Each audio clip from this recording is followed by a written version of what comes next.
5-pound senior. Those are your starters for the North Central Knights and the Twin Loup Wolves, brought to you by Three River. Well, Steve, I think you mentioned it already. One of the big things for North Central, first of all, is at the line of scrimmage. They've got some skill players, but can they compete at the line of scrimmage? They've got a lot of kids back on that offensive line that had experience a year ago, but it was an area that was tough for them last year. So we'll see if a year on some of these kids helps them out. But they're going to be tested right away, and you'll see immediately, I would think, within the first quarter, on whether the Knights are going to be able to withstand the toe-to-toe battle at the line of scrimmage. Yeah, and something that I like to do, I like to watch the line play and see which way who's getting a push, who's getting some penetration and so forth. But, a football team coached by Mike Kozel, one thing, there's several things that you can say about it. They're always going to be disciplined. They're going to play physical. They're going to play hard, and they're going to tackle. And, in talking with Coach before the game, that's one thing he talked about, being physical and making sure they tackle and limit the mistakes. Well, as a look at your starters, Twin Loup will be in their white road uniforms with the black numbers and letters, the black pants and black helmet. The North Central Knights in the All Blacks today on a very warm late August day with the blue numbers and letters and the black helmets. So, both teams going with the black color scheme on a mid-80s day here, but at least we've got a little breeze here at Rock County. North Central, I believe, Steve, will receive to start the ball game. And I think Twin Loup is going to have the wind at their back. They chose to, when they were to kick off, they got to choose the end of field, and will have the wind at their back going from south to north to start this game. North Central will be into the wind in the first quarter, and it is a pretty strong wind, around 20 miles an hour or so out of the south. It'd be a probably club and a half wind if you're out at BCC today. Yeah, no doubt, probably a club and a half, and maybe even more. I think they were saying as the day went on, the wind was gonna pick up, but as it always does, it'll lay down later on. So. All right, well, we are about ready for kickoff coming up. We're going to have the national anthem, and we'll get set to open the high school football season as part of our day-night doubleheader. We'll have Ainsworth and Westhold over on AM 14, FM 106.3 tonight. And then here on FM 92 in the web later on this evening, we're sending Sports Director Talon Strong down to Sumner for the Stewart Broncos season debut.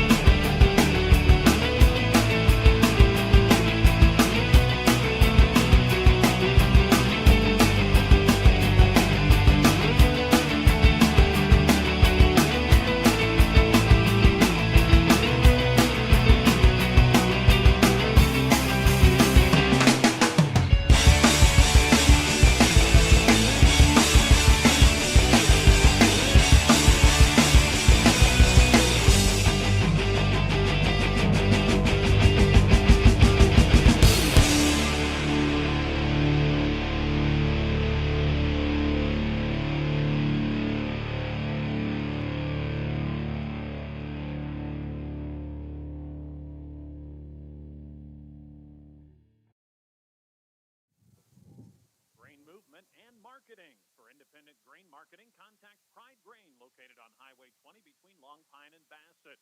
They have a variety of marketing tools available to meet your individual marketing plan. Visit with Brad Wilkins at Pride Grain. They're proud to be a supporter of local athletics. Tradition runs deep at the fifth-generation Smith Angus Ranch. The Smith family is dedicated to providing top-quality genetics to maximize their customers' profitability. Annual bull sale at the ranch south of Bassett the fourth Friday of March. Check out their website. Oh, say, can you see by the dawn's early light what so proudly we hailed at the twilight's last gleaming, whose broad stripes and bright stars through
Greg Kinsey, Steve Camp back with you on KBRB FM 92, KBRB.net. We are ready to go. Kickoff for the high school football season this afternoon.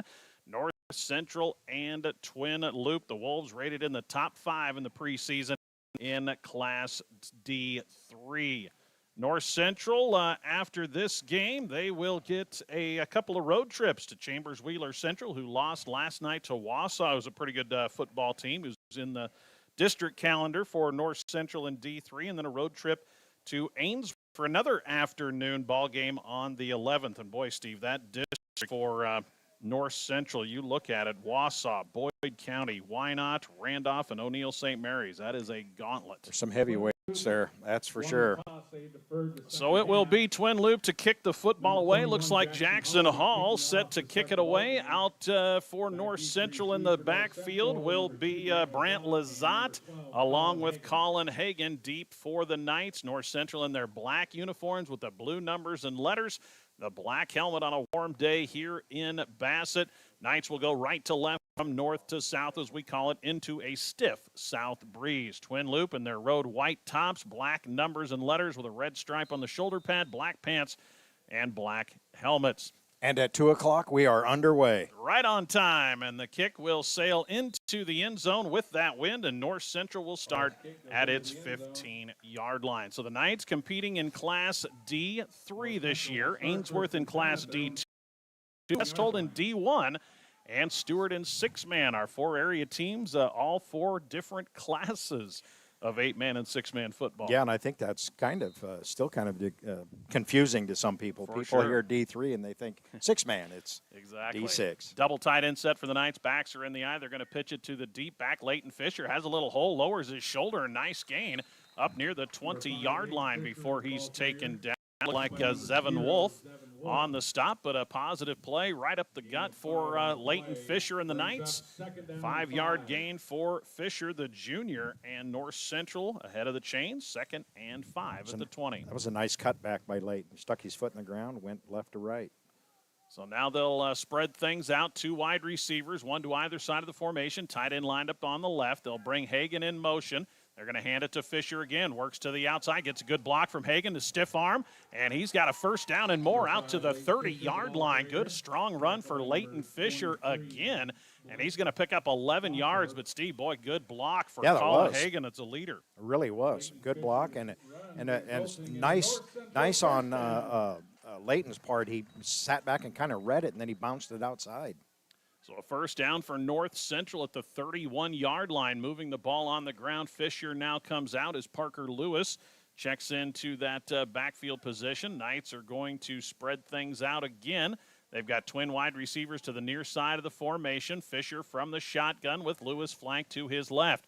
Back to throw. Fisher being pressured immediately, rolls to his left. And he's going to tuck it and get a few yards. A flag comes in late. That was on the backside. I think I'm not sure who it was. It might have been Brant Lazat. Looked like he had him hooked at about the 35-yard, 25-yard, 35-yard line. Yeah, it is a hold on the Knights as White Hat Mr. Kirkman signals the penalty. Would have been a gain of 4 out of bounds on the near side, but instead the holding call going to put the Knights behind the sticks. And tell you what, Steve, you get a good opening start moving the ball on the ground, and now you're going to be behind the chains. Yeah. They've had success doing what they're doing. Looks like the penalty occurred a little bit downfield, so it's only going to be a penalty of about 6 yards back to the 25. But the first laundry on the field goes against the Knights on a hold call. It'll be 1st and 16. Opening drive of the 2026 season. Backs are split beside Fisher, who's in the shotgun. They're going to snap it directly to Fisher. He's trying to bounce it again. He gets the corner. Was able to outrun a couple of Wolves, and he's going to be out near the original line of scrimmage. They're actually going to mark him out of bounds at about the 28-yard line. So it'll be a pickup of about 4 yards for Fisher and be 2nd and 12. I'm smelling a pass coming here. I was kind of good to see the little speed from Fisher there. It looked like there were a couple guys had him dead to rights, and he was just able to get around the corner and flash some speed to the outside. He's a bigger back to have a little bit of burst. Twins to the far side of the formation. Fisher from the shotgun. Back to throw. Has time. Looks over the middle. He's got a receiver, and that's Ryer Lazat. hit hard and taken down by Carter Hall. But the pass over the middle to Lazat going to be complete out to about the 34-yard line. That'll be a pickup of 6 on the first completion by Fisher. Right. It's into the hands of Ryer Lazat. Right. Brandt was split, and he ran his man down the field, and Ryer just cut right underneath it. That was a well-designed little play to get 4 or 5 yards. Third down and about 7 now for North Central. Fisher from the shotgun, 4 wide receiver set, pressured right up the middle, scrambles to the outside, and there's going to be a hook. Hagan goes down, but no flag, and it will be an incomplete pass. The pass was low. I thought Hagan maybe got hooked a little bit. Looked like his shoulder pads got turned as he was running that out route toward the first down sticks, but instead it's an incomplete pass, and it will set up 4th down. And there goes Steve, kind of a promising starting drive, but then a penalty puts you behind the chains, and it looks like it'll be punt formation into the wind for the Knights. Looks like to receive, Carter Hall standing at about his 18-yard line. Kean Fisher gets the punt away just out of the outstretched reach of defender. Hall takes it at the 21. There he goes up the sideline. The wall is set up. One player to beat. He runs over Fisher, who saves the touchdown. But Kean paid the price as Hall lowered the shoulder at about the North Central 30-yard line. So we're going to call that a return of 29 yards from the 21 of Twin Loup. Great starting field position for the Wolves at the North Central 30. And really, Steve, against the wind, that punt basically resulted in about a net loss of a yard or two from where the line of scrimmage was when they lined up to punt. Right. And it wasn't that bad of a punt. It was just, it's pretty breezy. Here comes Yaya Harris and company. We're going to see trips to the far side. They're going to spread it out immediately with 4 wides. Now they'll bring in motion Oren Grint. They ball on the ground on a little read option, and I believe Yaya was able to just spear it with one hand way up above his helmet. Right. And then he was buried immediately, but that ball was in the air for quite a while. No gain on the play. Yeah, they're gonna go back to that. I was watching Grint in warming up. That young man has some wheels. He can run, and they were running him they were bringing him across the field. Almost a little jet sweep with jet an option sweep for Yaya. Right. Now they go to 2 up backs and a direct snap to Hall. He works to the left side. Good stand-up job by the defense to not allow much there at the point of attack, and it looked like Leighton Fisher and Parker Lewis in on the tackle, but nice job for North Central there, standing up to that big offensive line. You know, they've got Hall listed at 175 pounds. He is a big 175.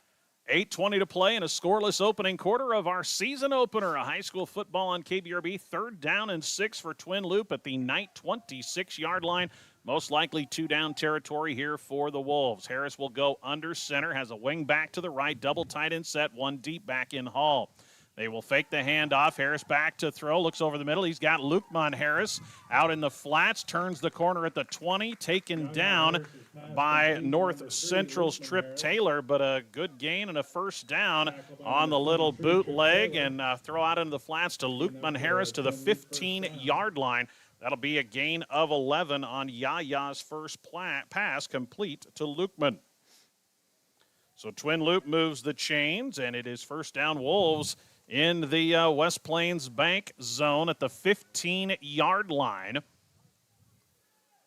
7:40 to play in our opening quarter. Now Harris lines up as a wingback, and it'll be a direct snap, and this one is on the ground. It is scooped up by Grint, and nothing there. Boy, that's twice the ball has been on the ground for the Wolves.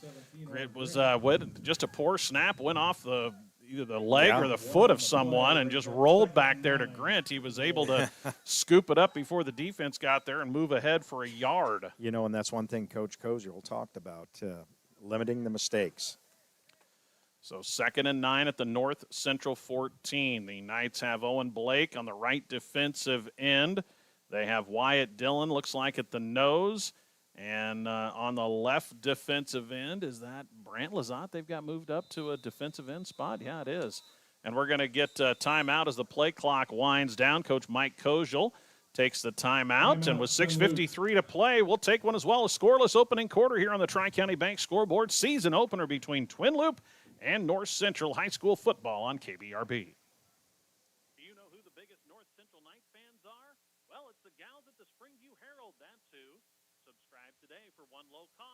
catch up on all things North Central Knights, plus so much more. The Springview Herald, proud supporter of the North Central Knights. Tires you deserve from people you can trust. At Rock County Tire, their sales and service team go above and beyond to help you with your tire needs. For complete tire service from start to finish, call on Rock County Tire in Bassett. Phone 402-684-2200.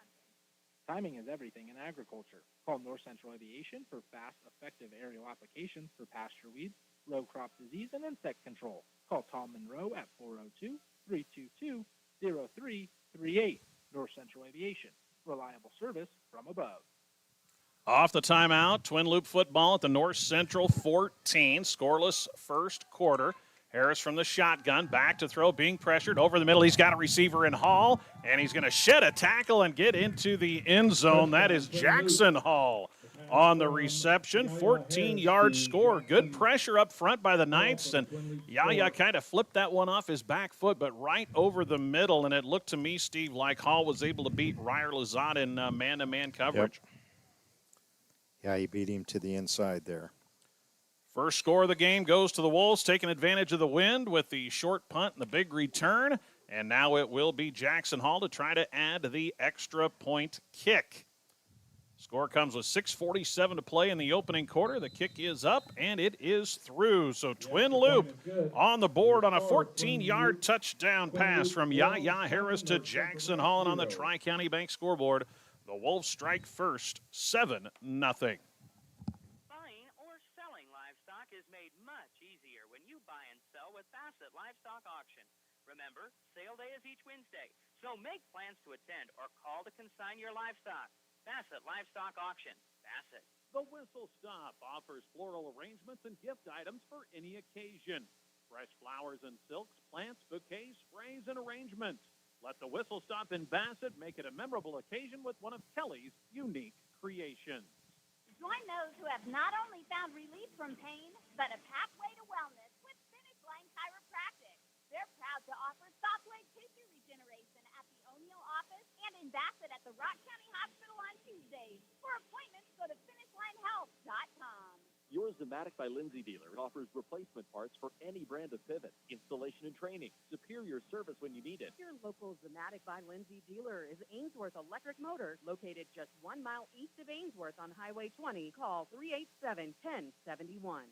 Well, we want to say a big thank you to all of our sportscasters once again. They make these broadcasts possible as we go up and down the road covering all of our area high school teams. We can only do that thanks to those folks who bring you these ball games. So tell them thanks if you see them. Tell them thanks with your business, more importantly. And, hey, folks, if you want your business to be featured on any of our high school sporting events, just give us a call at the station, and we're happy to add you for the 2026-27 sports season.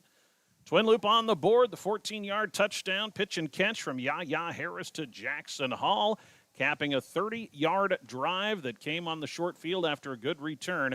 And using the wind at their back, Twin Loup strikes first. North Central will get the ball back for their second possession. Hall gets set to boot it away, and this one might be good through the uprights. That one got his foot into that one. All the way through the back of the end zone. They're going to chase that one down way out onto the track, and North Central again will start a possession at the 15-yard line. Well, Steve, the Knights had a promising start with a couple of nice runs and then a holding penalty, kind of put them behind the chains and forced a punt. But so far, North Central's offensive line is hanging right there with a pretty good-sized Twin Loup front. Right. Let's see what they can get done this second series. Double tight end set. Backs are in an offset eye. Fisher under center. They're going to hand it to Leighton Fisher, and just like that, he is hit right in the backfield. His knifing in there was Blake Bottorff, a sophomore defensive end, and Fisher wasn't able to really move forward at all before he was contacted right in the thigh pad, and that's a loss of 1 for Leighton. So Fisher already with 4 carries. That one is the first one where he's gone the opposite direction. So 2nd and 11, football at the 14 of the Knights. Again, playing against a stiff breeze.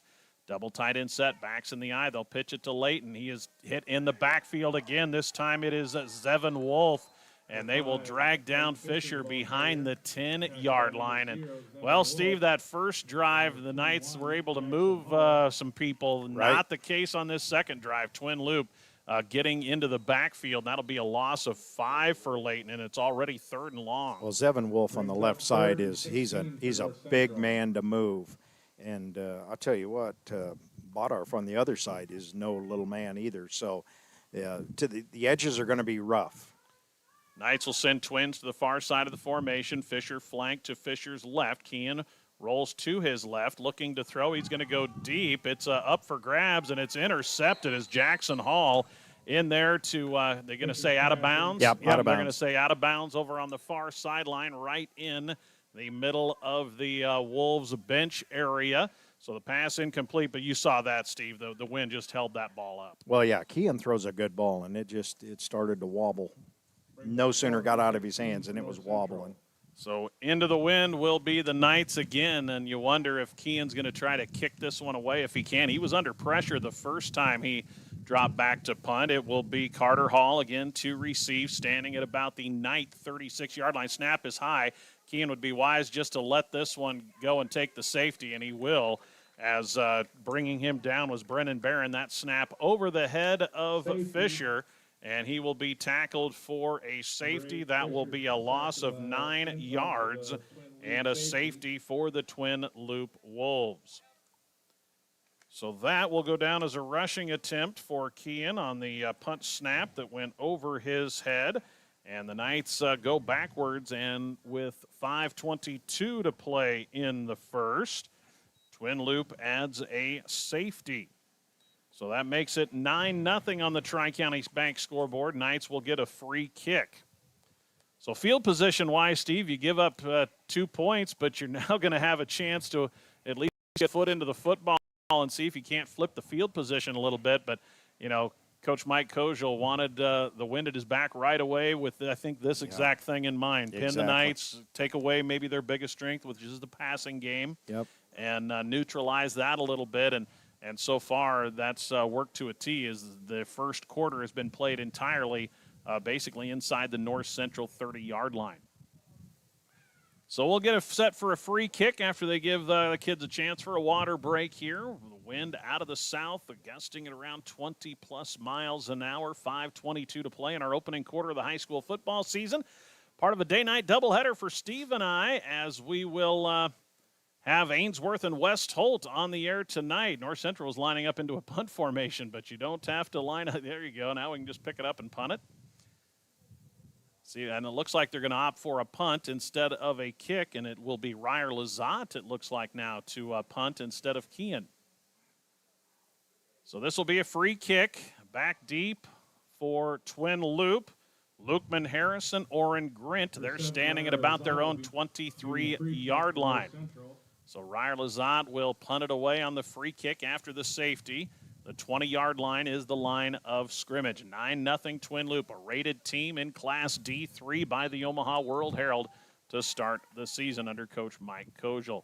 Punt is away. Nice spiraling punt. It's going to come down at about the 25 to Lukeman Harris, and he is brought down up that left side. Far side of the field. Looked like Colin Hagan in there potentially to make a stop, but good field position for the Wolves on the free kick. They'll take over at their 38-yard line. Yeah, that was a nice kick. Nice kick by Ryer Lazat. So now Twin Loup back to work offensively, have the wind at their back for another 5:15. The Knights clad all in black on a warm day here in late August to start the season. And now we'll see Yaya Harris go to the shotgun. 3 wide receivers in the formation, 2 to the near side. Yaya alone now brings in motion. Lukman, the snap through his hands, but we had pre-snap motion, which is probably a break for Twin Loup. The false start, that snap again was high and through the hands of Yaya Harris, and he was going to have to retrieve it well back inside the 25, but the officials blow the play dead on a false start. So 5-yard penalty, but probably better than what the result of that play might have been. Yeah, very, very true. Well, this Twin Loup team, you can see, Steve, there's just no weak spots. They are, across the board, they are all fairly tall. They all look fairly athletic. The line isn't overly big, but you can tell they're just athletes, 6'1", 6'2". Exactly. Around that 180 to 200-pound mark.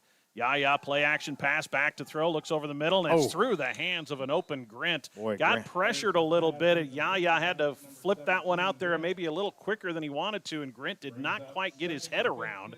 And it'll set up 2nd and 15 on the first incompletion by Yaya Harris. But good pressure there from the Knight defensive front. It was. And Grint was open in the flat there. So 2nd and 15, 5:10 to play in our opening quarter of football. Stewart and SEM here tonight on KBRB. And then you have Ainsworth and Westhold over on AM 14, FM 106.3 tonight. Looks like Harris, Hall split right again. He's pressured, and again they try to go out on a little out route, and that one wide of intended target Lukeman Harris. Good coverage by Leighton Fisher. He was step for step with Lukeman. Right. And sets up a quick 3rd and 15 for Twin Loup. Right, and so was Ryer Lazat. Lazat had Hall covered deep. Nice coverage there by the Knights. So now Twin Loup faced with a 3rd and long for the first time.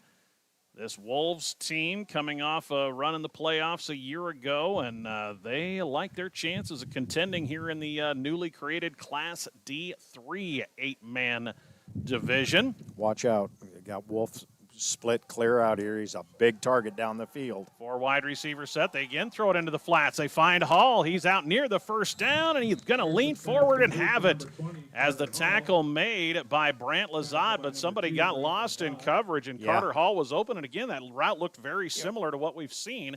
They needed 15. They pick up exactly 15. They may have to measure this. Let's see. Are they going to call it a yard short or a half yard short? That was interesting. Wolf was split far right. They ran him across the middle. You could almost call it a pick. It was not a pick, but found a streaking Hall to the sideline. Nice He play. is short, 4th and less than a yard with 4:28 to play in the first. Twin Loup up 9-0.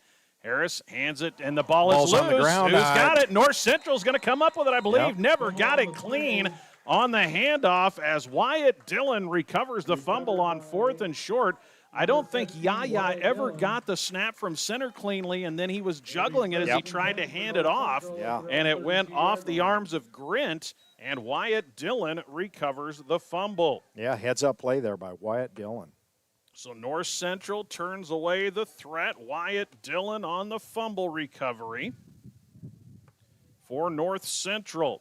So the Knights take over at their own 32, which is about as far as they've seen out of their end zone here in this opening quarter.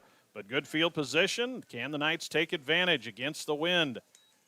Kean Fisher back to throw. Looking deep, one-on-one coverage, and it's over the outstretched fingertips of Brant Lazat. Yaya Harris was right there in the coverage. Yaya looking to the back official saying, hey, he pushed me to try to clear some space, but wasn't a bad throw against the wind there from Kean, and I like it, Steve. They tried to take the shot on first down after the turnover. Right. Right. Yeah, no, that was a good throw, too. Ball held a spiral fairly decent. So Mr. Kettler, the umpire, Mr. Kirkman, the white hat. Is that Mr. Stanton over there on the far sideline? I believe it is. Trying to just pick out some of the crew here to start the year. As Fisher from the shotgun will run the option, going to try to keep it, and he's grabbed by the shoulder and driven down by Zevin Wolf. Wolf took away the option pitch, and then when Kean tried to cut it upfield, just grabbed a hold of his right shoulder and was able one-handed to kind of bring him down. Brings up 3rd and 13 for North Central. So that'll be a loss for Kean of about 4 yards on the option keep. But, boy, it's tough to play an option when one guy gets both guys taken out. Well, and that especially when that one guy casts an awfully big shadow. So it will be 3rd and long again for the Knights. 3:38 to play in the first quarter of the high school football season. Twins to either side of the formation, 4 wide receivers set. Twin Loup shows pressure. They bring 4. Knights can only cover with 3. Ball up for grabs. And he got it. Yeah, nice catch by Brant Lazat coming back on the football. He identified it. He and Yaya Harris kind of battling, and it was underthrown as Fisher was under pressure right up the middle. But Brant comes back to the football, and he brings it in at the 33 of Twin Loup. That is going to go for a 19-yard completion. And it is the second completion for Kean Fisher. This one moves the chains on 3rd and long. That was really a nice heads-up play by Brant Lazat. Fisher from the shotgun. He will turn, hand it to Leighton Fisher. Tries to cut it upfield. Boy, Lukeman Harris meets him right in the hole. And then Orrin Grint comes in to bury him from there. And Leighton's pretty good sized kid, but he went nowhere as soon as Lukeman put a shoulder pad Stopped into him in his tracks. A loss of 1 on the play for Leighton. And after some early movement up front for North Central against this Twin Loup front, now the yard's hard to come by on the ground, and Leighton Fisher comes out and takes a knee on the sideline after that hard hit from Harris and Grint. 2nd and 11, Kean from the shotgun. 3 wide receivers set. Pressure comes, scrambles to his left. He's going to turn the corner. He's got some yardage before he's shoved out of bounds by Grint. A flag comes in late. Might have got him out of bounds late. We'll check that flag, but the gain all the way down to the 25, and it is a late hit out of bounds on Grint for Twin Loup. So this will give the Knights a first down. Kean was going to pick up about 9 yards on the run, and then we're going to add penalty yardage to it, half the distance to the goal. So this will result with the ball moving into the West Plains Bank zone. Half the distance to the goal puts the football at about the 11-yard line, it appears. And that is where the Knights will take over 1st and 10. So the 11-yard penalty called against Twin Loup. Back to throw Fisher on 1st and 10. Looks over the middle. Nearly intercepted. Never saw Grint. The crossing route, he was looking for Ryer Lazat, and Ryer ran right past Grint when Kean let that ball go, and Grint jumped the route and nearly had the interception. Yeah, Grint just sat down right in line. Boy, I think it probably surprised Grint. Yeah, that just really staying in his zone, and the crosser came right into his area, and Grint got 2 paws on that one, couldn't bring it in. So the Knights survive it, 2nd and 10. Ball at the 11-yard line. 2:16 to go in the opening quarter. Twin Loup leads North Central 9-0 on a touchdown and a safety. Fisher from the shotgun as Hagan flanked to his left. In motion comes Parker Lewis. They pitch it to Parker on a little jet sweep, and he'll gain maybe a yard to the 10. But again, good defensive play by the Wolves. That was Jackson Hall. Did you see him just break down? There's just nowhere for Parker to go. Yep. Made the man with the ball make the move. Yep. Make the move. Yep. And then relied on help. So 2-down territory here for North Central. We're in the final 2 minutes of the Knights playing into this strong south wind. This field's set up north to south here at Rock County. 2 games here, I believe, for the Knights here in Bassett, and 2 in Springview as they are on the road for 5 games this year. So 3rd and 9 at the 10-yard line. Trips to the far side. Fisher pressured immediately on the backside. Throws it over the middle. He's got a receiver in Lewis. Parker Lewis. Down to about the 5-yard line. Boy, Fisher was under duress immediately by Zevin Wolf.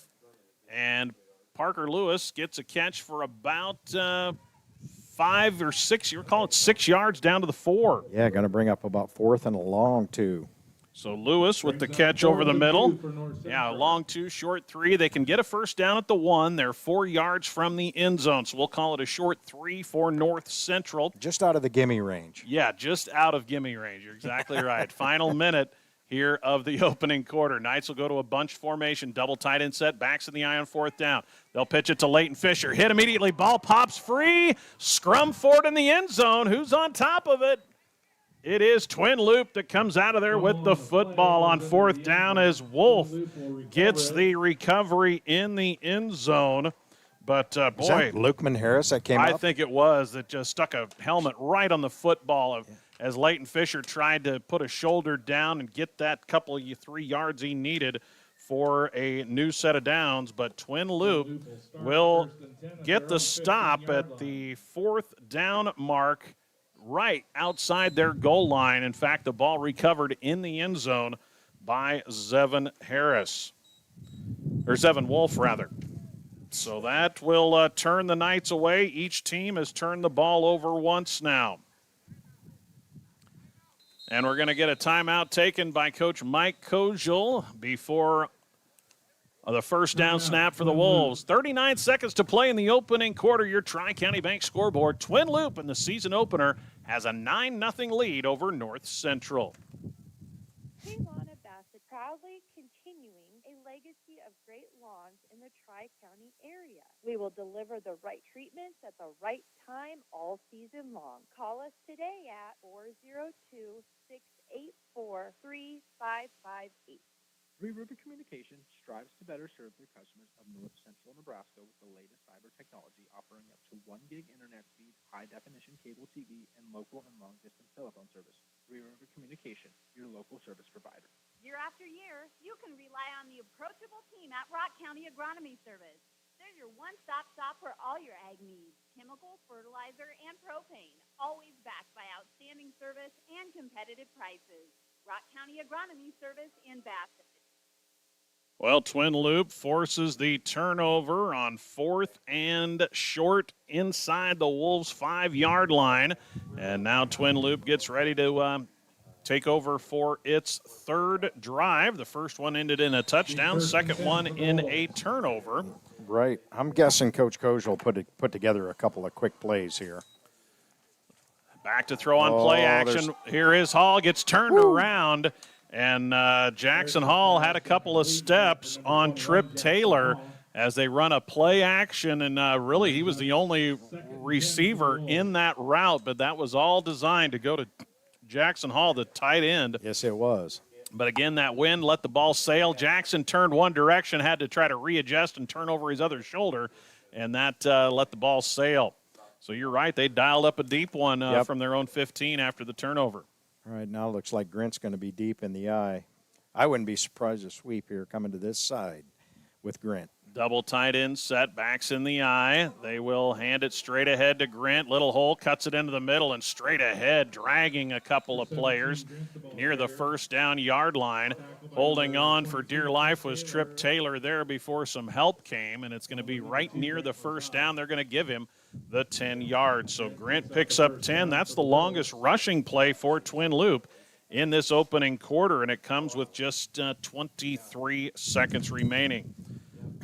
So it will flip the field for the Wind here shortly, but a new set of downs at the 25 for the Wolves. 9-0, Twin Loup leading North Central. Wideouts to either side. Yaya back in the shotgun by himself. He's going to look deep down the sideline, and that one is overshot, intended for Grint, and well overthrown. A little hand fighting there between. Right, good coverage, though. Yeah, step really. for step. I think it was it Trip Taylor? Trip again? Taylor was step for step with him. And, you know, throwing the ball with the wind, that's difficult. That ball is going to have tendency to sail on him. And we've seen the last two passes sail. Yeah, you always think about throwing into the wind, but you're right. And especially on the deep passes, Steve, really tough to judge what the wind's going to do with that. You know, you work on your timing and where you want to place the ball, but that wind has other ideas. Now they've got the field spread all over the place, Twins right and left. 4 wide receiver set, Yaya alone in the shotgun. High snap, fields it, gets pressured, hit as he throws, right out of the outstretched fingertips of Lukeman Harris. Good pressure by the Knights. Parker Lewis getting in there along with, I think that was Owen Blake, that pressured Harris. That does take us to the end of the first quarter. Twin Loup will be faced with 3rd and 10 at their own 25. But after 12 minutes of football on the Tri-County Bank scoreboard, it is a preseason rated Twin Loup Wolves team leading the North Central Knights 9-0. We'll come back with a second quarter of football from Bassett after these messages. Shepherd Feeding Company Incorporated of Mills, Nebraska specializes in all-natural commercial cattle feeding. They are verified for GAP, NHTC, age, and source, and verified natural through IMI Global. Shepherd Feeding Company, Mills, Nebraska. This is Dave Sears, Ag Loan Officer with Homestead Bank. The ag bankers at Homestead Bank understand the risks and rewards of farming and ranching. We can help you look ahead and plan for a season of success. Stop in or call to visit one of our experienced bankers today to start your journey. Homestead Bank, member FDIC.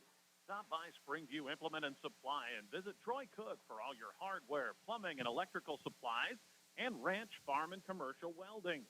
See Troy at Springview Implement and Supply, located 1 block south of the flashing lights in Springview. I'm John Schmatter with the Tri-County Bank. you manage multiple business interests or a community organization, let us tailor an online business package that lets you fulfill your personal, business, and community responsibilities. TCB, 4 generations of helping you build your future together. Member FDIC. It's not just work, it's their calling. For appointments with Shelley Harrington, Abby Albright, or Bria Holmgren, call the Rock County Clinic in Bassett, Nebraska at 402-684-2906. We are a legacy of caring. Well, we're ready for the second 12 minutes of football in our season opener, part of a day-night doubleheader for Steve and I here on KBRB. We'll follow it up with Ainsworth and Westholt on AM 14 106.3 this evening.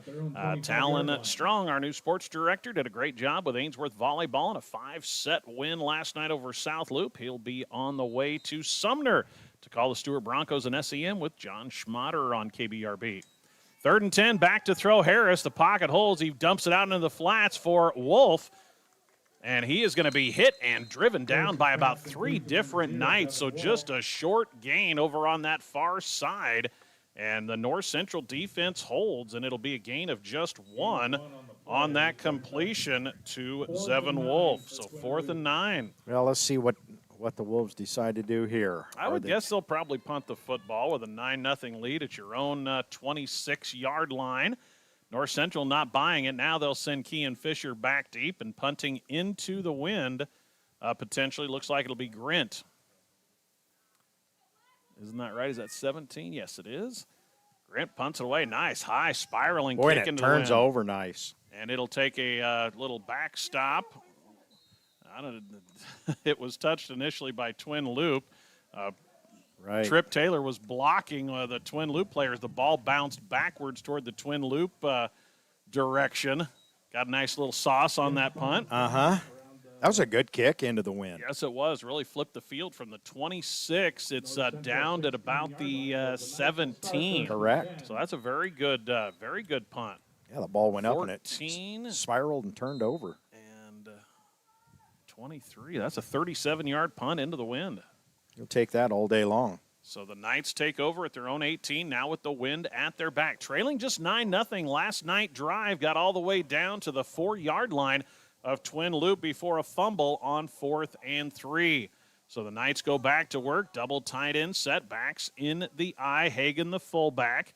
Looks like Parker Lewis the deep back. They'll hand it to Parker, and not much there as he is hit immediately by Carter Hall and taken down. Boy, good tackling team is this Twin Loup squad so far.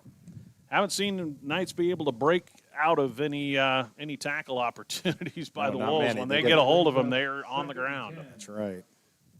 So nothing there for Lewis. The tailback on 1st down. It'll be 2nd and 10 for the Knights. Early second quarter, 9-0. Wolves with the lead over North Central. Twin Loup, top 5 rated team in Class D3. The Knights competing in D3 this year as well. They get both of last year's D2 championship teams on the schedule. Back to throw Fisher. Pressure right up the middle, and there's a big face mask. Kean readjusts it, still wants to throw, now gets buried by Grint, who had been the one to grab the face mask. That's going to be a 15-yarder. That is not the incidental variety. Kean's head spun around.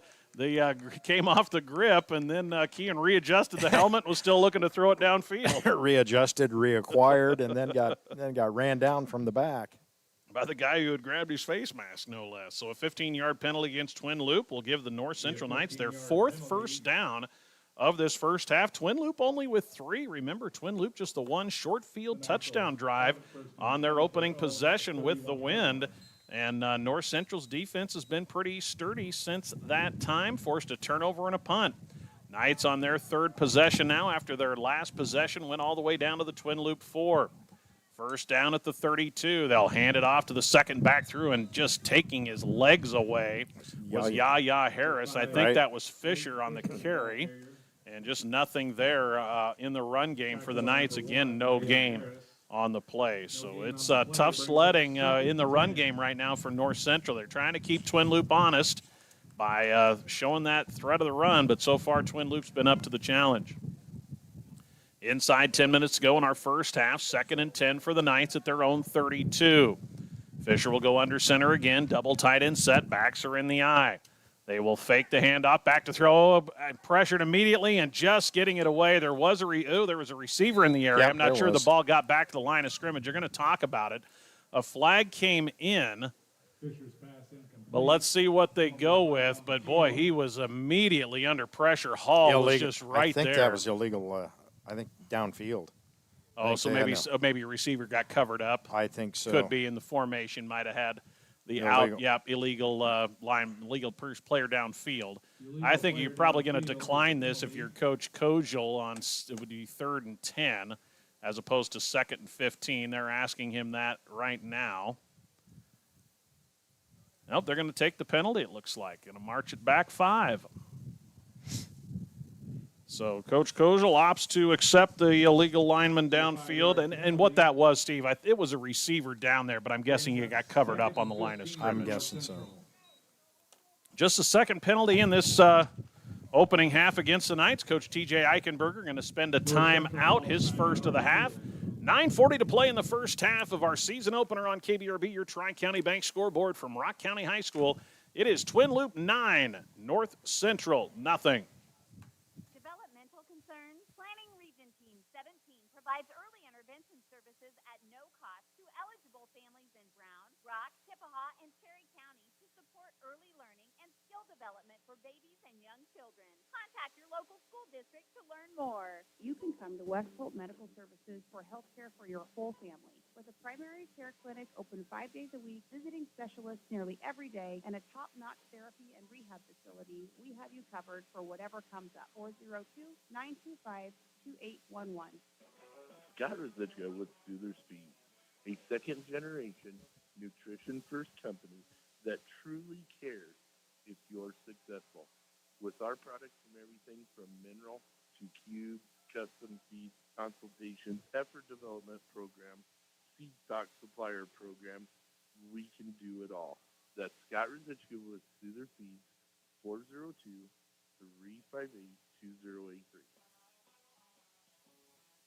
Welcome you back here on KBRB. Greg Kinsey, Steve Camp with you for the season opener. North Central, 2nd and 15 off the timeout. Fisher back to throw in the shotgun, has time, looking deep over the middle. He's got a receiver, and it's through. Wow. The hands broken up at the last minute by Carter Hall. Good throw from Fisher, right in the numbers of Lazat, but I think Hall got a hand in there at the last minute to knock that one out of the grasp of Ryer Lazat. Ryer Lazat was open, but Hall closed in a hurry just to get a hand on the ball. Nice defensive play by Hall. Good job by the North Central line. That's the first time Kean's really had a chance to set his feet, scan the field, and he delivered a strike right on the numbers to Lazat, but a good defensive play by Hall. And now 3rd and 15 for North Central. Fisher back to pass. Pressure comes over the middle, tipped and nearly intercepted as Grint in that zone got a big paw on it as he's a tall kid, jumped up and batted that football, and then Lukeman Harris was nearly able to reel it in. Right, looking for Colin Hagan coming across the middle. So it's 4th and 15, and North Central will likely try to flip the field with the wind now at their back. So a good stand from Twin Loop after the Knights get 15 yards and a first down via a face mask penalty. They'll now have to punt it away, and it looks like it is Carter Hall back to receive. So you have the two seniors, Carter Hall, number 20, Jackson Hall, number 21. Both were captains here prior to the ball game. So Fisher in a deep shotgun with 4 wide receivers. They're going to bring up Hall and likely see a little punt here from Fisher, and now they tried to go hard count, but I think they hard counted their own team. And it is a false start. Will cost the Knights 5. I like that little. They've kept that for a lot of years. That little they kind of just go a deep shotgun, 4 wide receiver set, see what the defense wants to do, and if they defend it in a normal defensive mode, then they will do a little quick punt. But that really asks a lot for your center and 2 guards to make sure you don't give up any quick pressure up the middle, because he's only about 5 yards or so behind the line of scrimmage in that formation. You better be able to hold the line of scrimmage. So now 4th and 20 after the false start penalty. 4th and 20 for the Knights. Little different formation now. Drake Johnson, the center. Knights will go into a more standard punt formation with Fisher deep. Back to receive is Hall. Snap, a floater. Pressure up the middle. Kean has to fake it. I think he wants to try to punt it away and does. That's a great play from a veteran as Kean knew if he tried to punt that ball originally, it was going to be blocked. So he pulled it down, rolled to his left, and then almost like a rugby style. Kicked it on the go. That was a heck That's of hard. You're rolling to your left and kicking it right-footed with pressure all around you. That's a really nice play by Kean Fisher. You That's a bet. smart play for the senior. He knew with that kind of snap that kind of hung up and wobbled back to him, there was pressure immediately. And had he tried to punt the football when he caught it, it would have certainly been blocked. Instead, he rolls to his left, rugby styles it down to the 20-yard line. That's where Twin Loup will take over. They'll pitch it outside to Hall with a little bit of a block. Cuts up field. He's got a nice gain before he's drugged down. First down yardage out past the 30. Leighton Fisher in there to make the stop, but not before Carter Hall picks up about 13. Did you see and a Twin Loop first down. Did you see that formation? They were 6 tight, almost ear hole to ear hole. That is the 4th first down of the half for the Wolves. Knights with 4. Twin Loop leads 9-0. Yeah, they are bunching things up. They've got, you're right, a kind of a wing back who's right behind the tight end. They're going to pitch it to Hall again, working left, now trying to just kind of impose some physicality on the Knights. Good play fighting off a blocker. Trip Taylor is able to force Hall out of bounds, but he fought through a block. That was Yaya Harris, the quarterback that was out there leading as a blocker. And it will be for Hall a gain of about 8 yards. Be 2nd and 2 for the Wolves. So I think this drive against the wind, Coach Mike Kogel says, hey, we're going to come out and be physical, and let's see if we can get a little power run game going. Right. Again, they're going to bunch everything up now more in an I formation, double tight end set, Harris under center. He'll turn, give it to the second back through. It's Grint, breaks one tackle at the line of scrimmage, fights his way forward. He's got a first down and more before Leighton Fisher able to bring him down with Parker Lewis. That will be a good gain inside the North Central 30. They're going to mark him at the 28. That'll be a pickup of 11 for Grint. Yeah, you're exactly right. They're not going to do anything fancy on this drive. They're just going to come right straight at you, right, left, right, left. Trying to impose little physicality on the Knights on this drive. Double tight end set, Harris under center. Backs in the eye, 8:20 to play in the half. Hand it to Grint with a lead blocker. Breaking down, breaking a tackle. Grint's going to go. He broke a tackle at about the 20-yard line. I think that was Brant Lozado tried to get him down low. He was able to kind of high step through that tackle and nobody in the secondary to bring him down. That will be a touchdown for Grint. And goes for, what was that? 29 yards. 29 yards. Yep. So Grint adds a TD for the Wolves. They now lead at 15-0. Will line up for the extra point kick with Jackson Hall. Good, just physical drive there for the Wolves into the wind. They've been trying to do a lot of things, be multiple, but tell you what, they look pretty good when they just line it up and run it at you. Yeah. Simple is always better. Had a stoppage in play. I don't know if we had an equipment issue potentially. They're making Grint come out of the game before this extra point try. So that touchdown comes with 8:15 to play in the second. A 29-yard touchdown run for Orrin Grint. Hall, extra point kick is up into the wind, and it is good. Your Tri-County Bank scoreboard with 8:15 to play in the half. Twin Loop increases its lead, and on the Tri-County Bank scoreboard, it is the Wolves now 16-0 over the North Central Knights. Making car shopping fun again. Whether you're in the market for brand new or pre-owned, shop the great selection at William Crotter Company, where service is a family tradition. See them at 305 West Douglas in O'Neill, or you can find them on Facebook and CrotterAuto.com. Jim Arnhold of Arnhold Insurance Agency in Bassett can provide you with health, life, and cancer insurance, Medicare supplement, nursing home, and disability coverage, business and estate planning. Give Jim a call at Arnhold Insurance in Bassett, 402-684-2901. Count on your new Holland dealer, Sandhill Equipment of Bassett, to answer all of your farm equipment needs. They pride themselves on a hard-earned reputation for fair prices and unparalleled service. Visit them online at sandhilleq.com. Looking for a new hometown place to grab a bite and catch a game on TV? Head to the Corral 81 Bar and Grill, downtown Bassett. They are ready to welcome you with great food, cold drinks, and a family-friendly atmosphere. Open Monday through Saturday. Call 402-382-5065. Yeah, the Corral 81 Bar, Troy, bringing you North Central football. Added the Corral 81 Bar to our North Central Sportscasters group this year, and you can do that as well by giving us a call if you want to promote your business during night games. Well, it is 16-0 Twin Loup now with 8:15 to go in the half as Hall gets set to kick off into the wind. Standing at their 5-yard line, Brant Lazat, Colin Hagan for the Knights. Kick high end over end. Well kicked ball into the wind. It's going to sail into the end zone. Hey, that's got a little toe to that one, or soccer-style leg. A little leg impressive. into that one. That's a great kick into a stiff south wind. And the Knights will, again, be forced to take over at their own 15. So still, the Knights have stayed in it. That was just a good physical drive from Twin Loup where they just decided, well, we're into the wind. We're just going to line it up and run it at you. They're working on some things with a lot of multiple formations, a lot of play action, a lot of different moving parts. Early on that drive, they just lined it up in a heavy formation and ran it right at you between the ends. That was simple old school there. So the Knights will come out. They bring Brant Lazat wide to the near side, one wide out wide to the far side.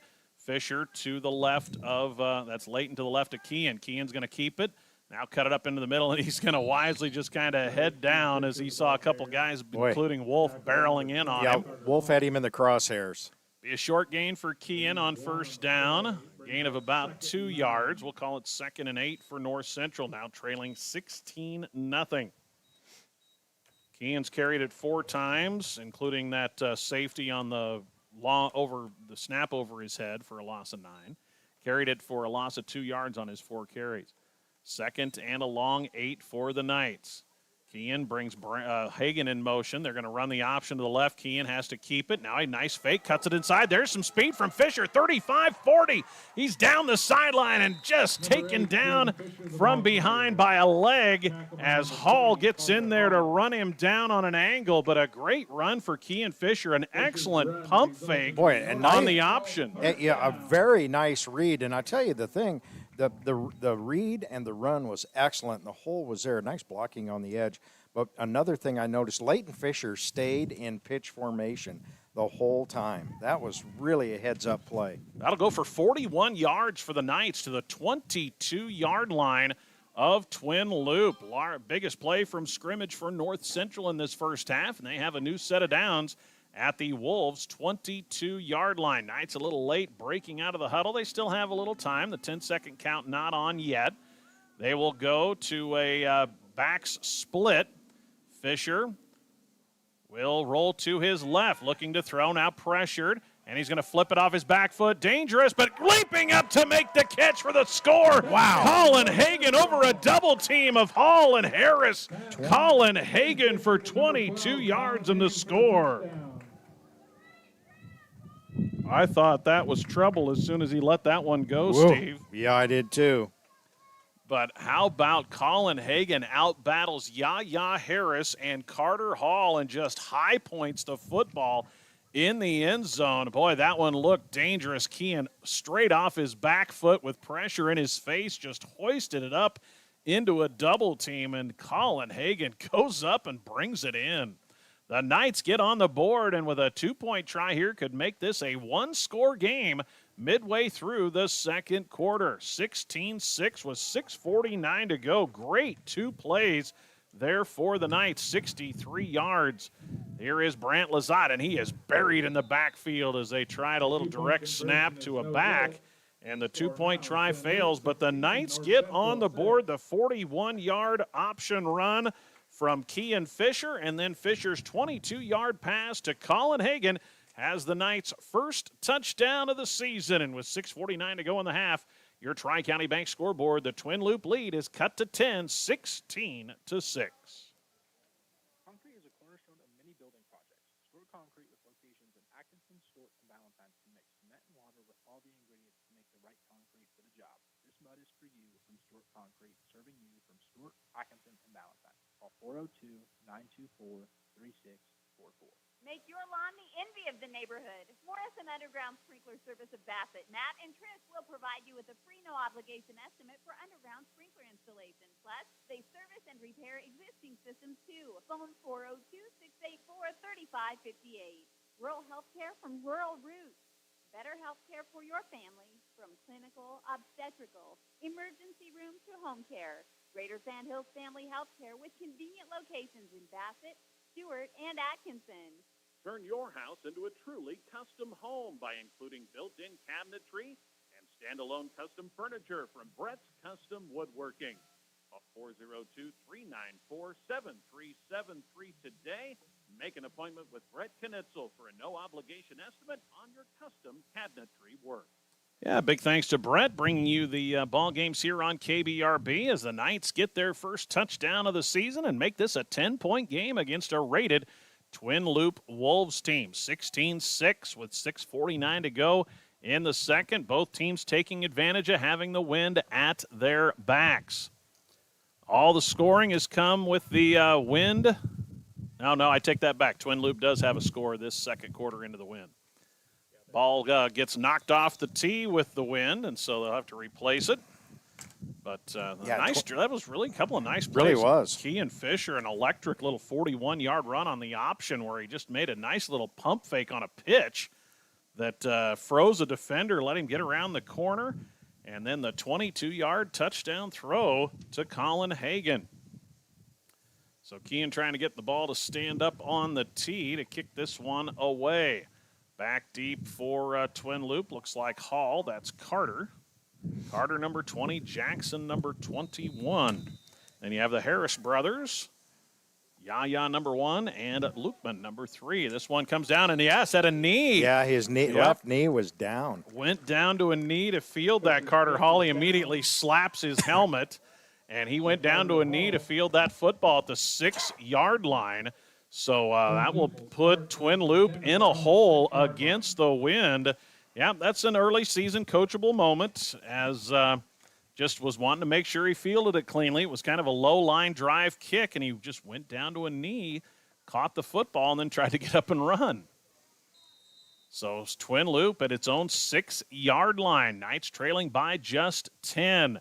They have Blake in the right defensive end. They've got left defensive end is Drake Johnson. This pitch back to Hall. He's got some room. Gets past the official, and now he's on a sprint. Leighton Fisher trying to catch him. Leighton trying to show off that 400 speed, and he can't quite bring him in. That's a 94-yard touchdown run by Carter Hall. And wow, just like that from deep in their own territory, Carter Hall goes up the left side, cuts it into the middle, and outruns Kean Fisher, or make that Leighton Fisher, who closed some ground.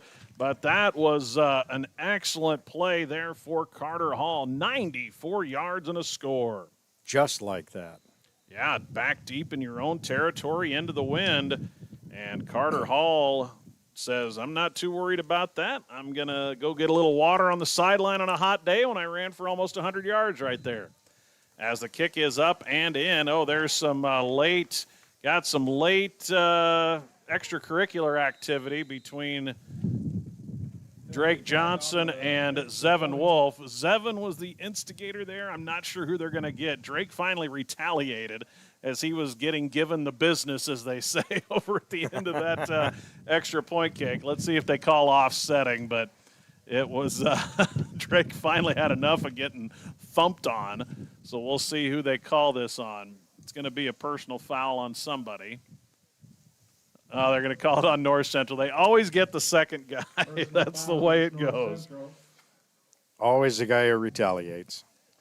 Yep, and that's exactly what happened. I think Drake took 2 or 3 shots before he finally said, I've had enough of this, and gave a shot back. So on the Tri-County Bank scoreboard, that makes it 23-6 Twin Loup on the 94-yard touchdown run by Carter Hall. Whether to or from the ball game, call timeout at Scott's Place in Bassett for a tank of Conoco regular, super, or diesel fuel, bases, loaded pizza, deli sandwiches, your favorite pop or beer. Scott's Place Conoco at the junction of Highway 20 and 183 has Nebraska Lottery and Powerball, too. For whatever field you work in, agricultural, industrial, municipal, Terps Automotive of Bassett has you covered with parts built to stand up to the most demanding jobs. Get up and go with Terps Automotive, your Napa store in Bassett. Blending nature, tradition, and community. Granddad's Pumpkin Patch, just outside of Bassett, is open every fall with a delightful mix of activities and exciting attractions, sure to create lifelong memories for all ages. Our building is available to rent year-round. Check out our Facebook page to learn more. Go Knights! Shop more, pay less at G&B's Market. They always help you stay ahead of your budget by offering the finest quality and great value. Make sure to check out this week's sales flyer for the best service, selection, and savings. Shop locally owned G&B's Market in Bassett. Thanks, Code. Appreciate it. Yeah, a little tough to have a 94-yard touchdown run in high school 8-man football. Oh, I can't believe I just did that. First game, Steve, first game. How about 74 yards on that touchdown run? You know, oh, my goodness. A good color guy would have caught that. I feel like a rookie. Feel like a rookie. We've been talking to Talon, like, Talon, it's only a 40-yard midfield. You can't say midfield at the 50. And here I go with thank you. On an 80-yard field, that's tough to get to 94. Thanks, Code. Appreciate it, as this kick will sail through the end zone as if he needed more help. The kick came from the North Central 35. So, oh, my goodness, I can't believe I just did that. 74-yard touchdown run for Carter Hall. Oh, At their own 15-yard line. my goodness. You want me to take might have to go to the bullpen. You want me to take over? Might have to go to the bullpen. Please don't. Oh, my. 6:34 to play in the half. It's a season opener. You know, I've said this about every day, Steve. I've done radio now for just shy of 20 years, and I am yet to have a perfect day on the air. So I'm sure I had not gotten this far in the day and still had a perfect day. But we had it going until you blew it. We're going to try it again tomorrow. But we'll go with that. We'll try again tonight. There's always tonight. Exactly. 23-6 as the Knights take over at the 15. Fisher from the shotgun brings Hagan in motion. He's going to roll to his left. He is tripped up. I'm not sure that's Fisher. Ryer. That's Ryer That's in Ryer there. Yeah, Lazat. that wasn't Kean in the backfield. That was Ryer. And he's going to lose a couple, 3 yards, was tripped up. They tried to kind of run a naked bootleg. All the action went right. Ryer tried to sneak out the left side, but not biting was that right defensive end. I think it was Blake Botorf, and he's going to drop Ryer for a loss of about 3. How about a 74-yard touchdown run there, Mr. Camp? 74. I'll go with that in my halftime 74. stats. Second down at the 12-yard line. Knights with the wind at their back, halfway through quarter number 2, 23-6 Twin Loup. Knights got players moving all over the place to try to get in formation. Now they get set with Twins to the near side and a whistle, and I think they ran out of time as early on you're trying to get formations right, and I think it'll be a delay. Yeah, the back judge, and I think new quarterback in there. That's Ryer Lazat quarterbacking right now. Yeah, Kean is on the bench. Looks like he's got some equipment, maybe something going on. Getting worked on, maybe a right arm or shoulder potentially. So it is Ryer in the backfield after a loss of 5 on the penalty. Ryer rolls out to his right, pass is short, intended for Parker Lewis. Step for step with Lewis was Jackson Hall. Boy, and Jackson Hall was just blanketed on him. 3rd and 17 to go. So 3rd and long now for the Knights, deep in their own territory, trailing 23-6 to the Twin Loup Wolves. 5:35 to go in the first half of our day-night doubleheader. Ainsworth-Westholt tonight. That'll be on AM 14, FM 106.3 from East City Park. And we'll have here on 92.7 Stewart and Sumner, Eddyville Miller, 6-man opener. Stewart, I see preseason number 2 ranked by the World Herald. 3rd and 17, they're just going to hand it straight ahead. Just nothing there for Fisher as he is hit immediately by Botorf. I tell you what, the 2 defensive ends, Steve, for Twin Loup, they're tough. They define bookends. Yeah, you've got Wolf on the left side and Botorf on the right side, and just nothing there. Maybe a gain of 1 for Leighton. Yeah, I've been watching that. They don't let the offensive man get into him. They keep them away, able to keep their head up, throw the guy aside, and go make a play. You know, and even on the one long run by Kean Fisher, they did not give up the outside. No. He had to cut that one back in, and now we're going to get a timeout as they're still working on Kean's right shoulder, and he would be your normal punter. So Knights will take a timeout. Coach T.J. Eichenberger spends his second. We have 5 minutes to play here in the first half. Tri-County Bank scoreboard, Twin Loup leading the season opener over the North Central Knights by a score of 23-6. A profitable livestock operation depends on the health quality of your herd. Chippewa Vet Service, Dr. Angie Painter, Springview, specializes in reproduction ultrasound of cattle and horses. For health care of large and small animals, contact Dr. Angie Painter of Chippewa Vet Service, Springview, 402-497-3574. For proven, dependable, efficient, and long-lasting diesel power units, visit the friendly folks of Northern Plains Supply, now of Ainsworth. They are your Isuzu dealer in the area. That's Northern Plains Supply Company, now located East Highway 20 in Ainsworth. And on KBRB, we welcome you back here to Rock County High School. It is the Twin Loup Wolves leading 23-6 in the season opener over the North Central Knights. 5 minutes remaining in the first half. Knights, after a timeout, will go into punt formation. Ryer Lazat back to punt. It will be Carter Hall retreating to receive. This one gets off of a helmet of one of the Knights. And throws a ton of pressure. And then Bottorff couldn't get a hold of the football, and there's a scrum for it. But that punt went right off of the up-back's helmet. Okay, now my question is, so it contacted, should be dead right there. It contacted a North Central player immediately. At about the 4-yard line. Yeah, so and it that's should be really dead. where the ball should be placed, I believe. Should be dead there at about the 4-yard line. They're going to mark it at about the 13 or 14, it looks like. Right. Yeah, I think where that punt, it wasn't blocked, but basically Ryer almost got tackled, basically, as he was trying to punt that football. I wonder if the offensive player has to be beyond the line of scrimmage for it to become I don't know, dead. but it got an extra about 9 or 10 yards off of the dome of the up back on that punt. As Yaya Harris back to throw, being pressured, rolls to his left, throws it toward the corner of the end zone for Lookman. Can't quite make a juggling catch as he tried to toe the sideline in the end zone and just out of his hands. Good coverage back there by the Knights, but Lookman almost made a fantastic catch. Brant Lazat was there in coverage. Nice pressure. Leighton Fisher came and was really putting some pressure on Yaya Harris on the throw there. 4:44 to play in the half. Second down for Twin Loup off the muffed punt.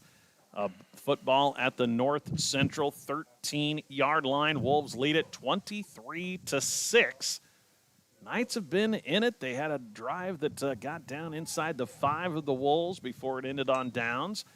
Yaya, a little late handoff to Grint. No, he is untouched. Wow, Boy, what a hole that opened up. I might have been able to get a few yards on that one. That was number 50. Had a heck of a kick-out block there, that Clayton Barker. Wow, that was a kick-out block that created that hole. Wow, Grint untouched. And, boy, you could see the hole. That was a 7 or 8 yard wide hole for Grint to run through for that 13-yard score.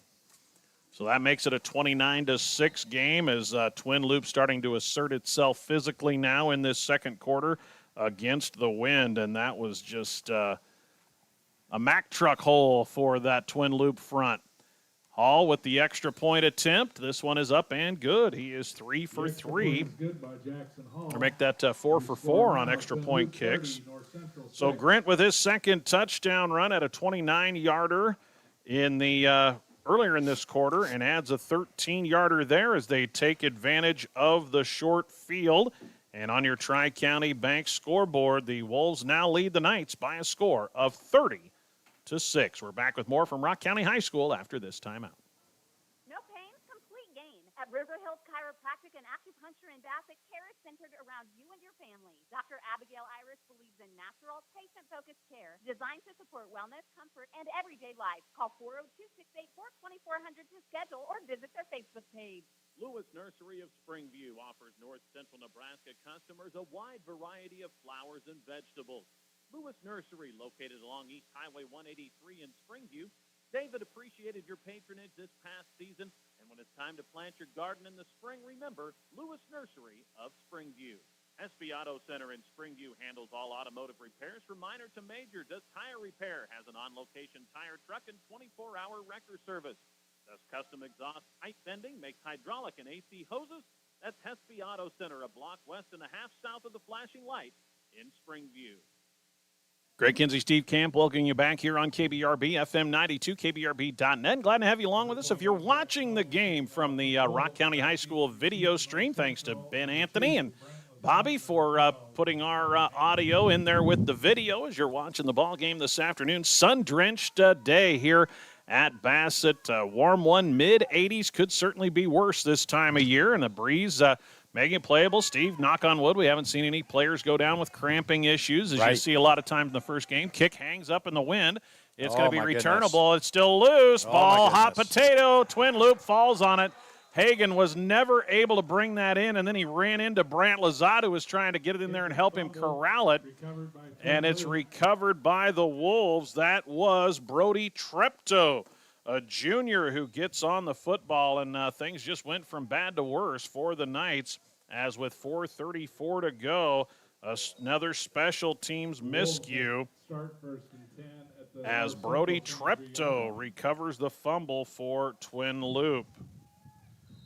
And that will give the Wolves the ball at the North Central 23-yard line.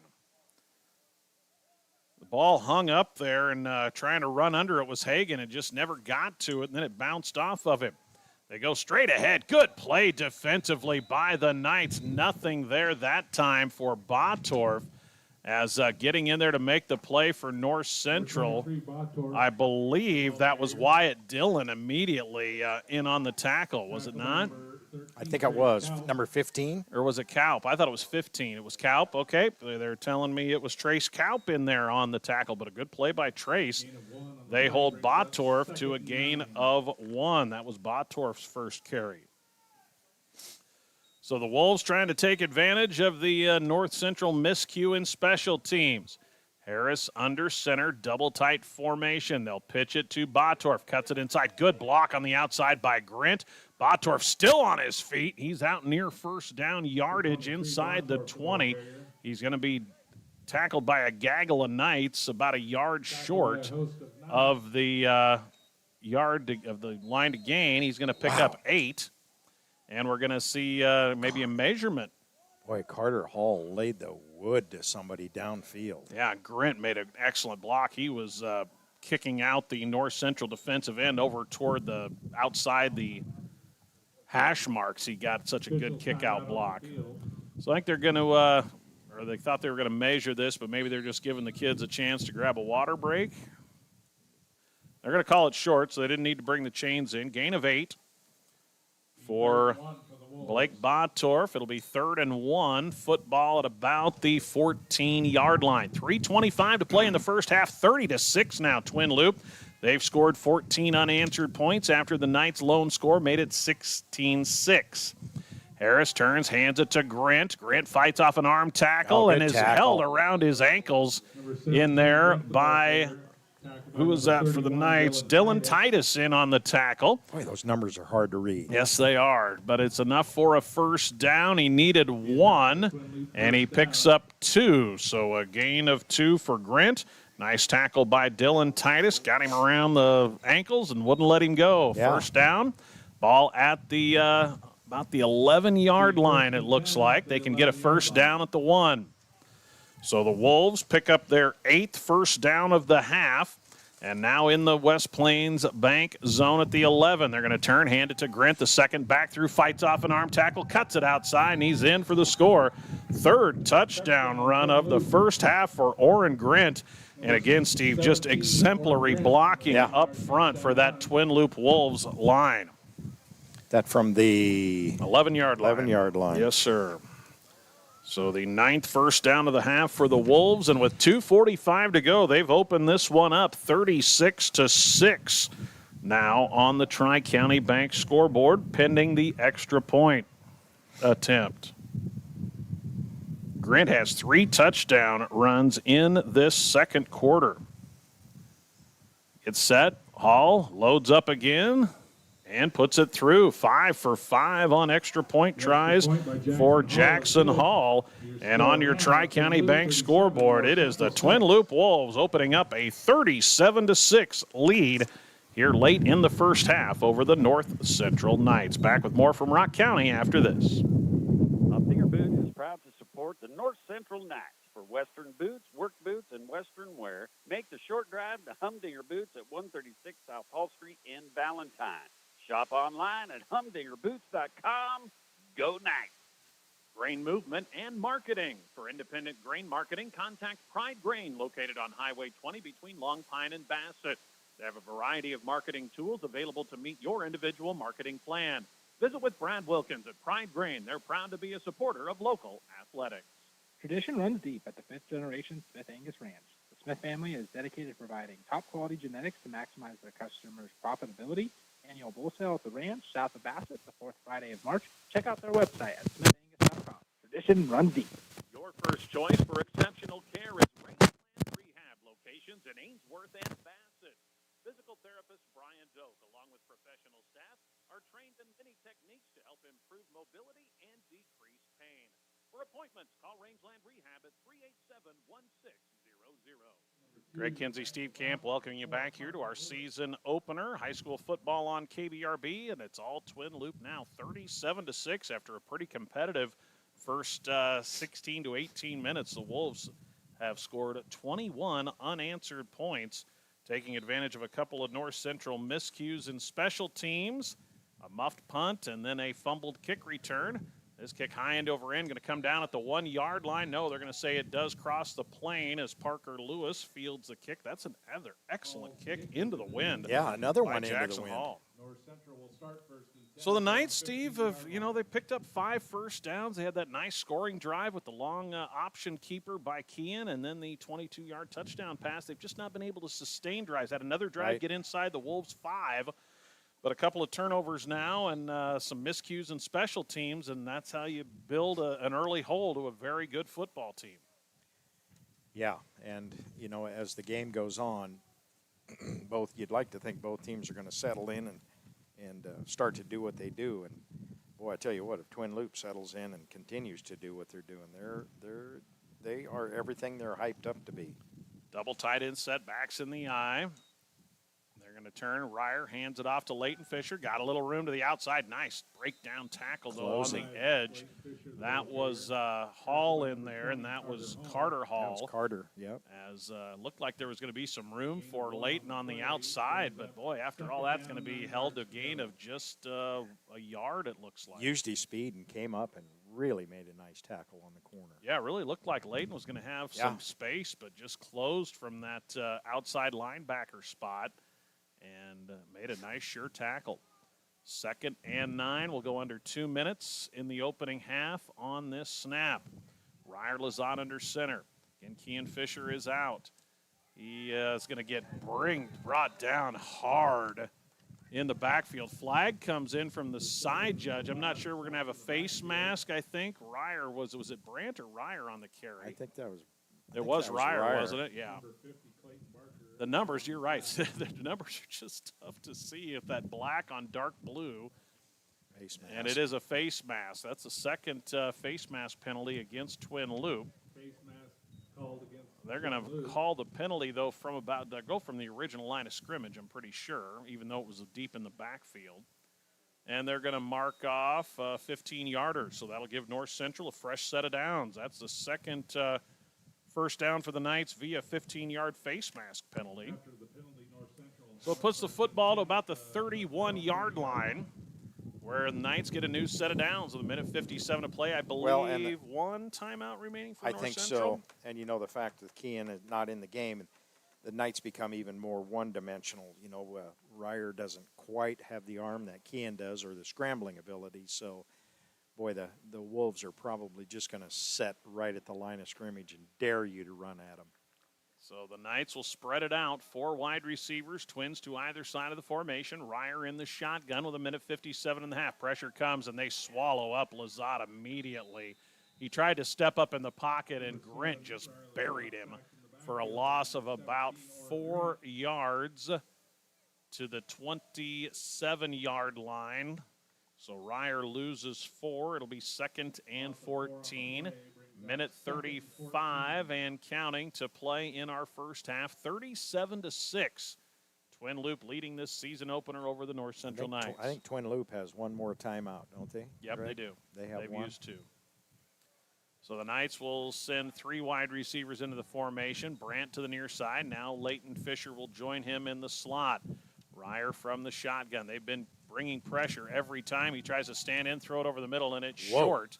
Intended for a crosser, Leighton Fisher, but Ryer barely had time to even set his feet and try to make that throw as he was pressured immediately by Brody Shipwright straight up the middle. And that's the toughest for a quarterback to try to stand and make a throw when that pressure's coming just right into your face.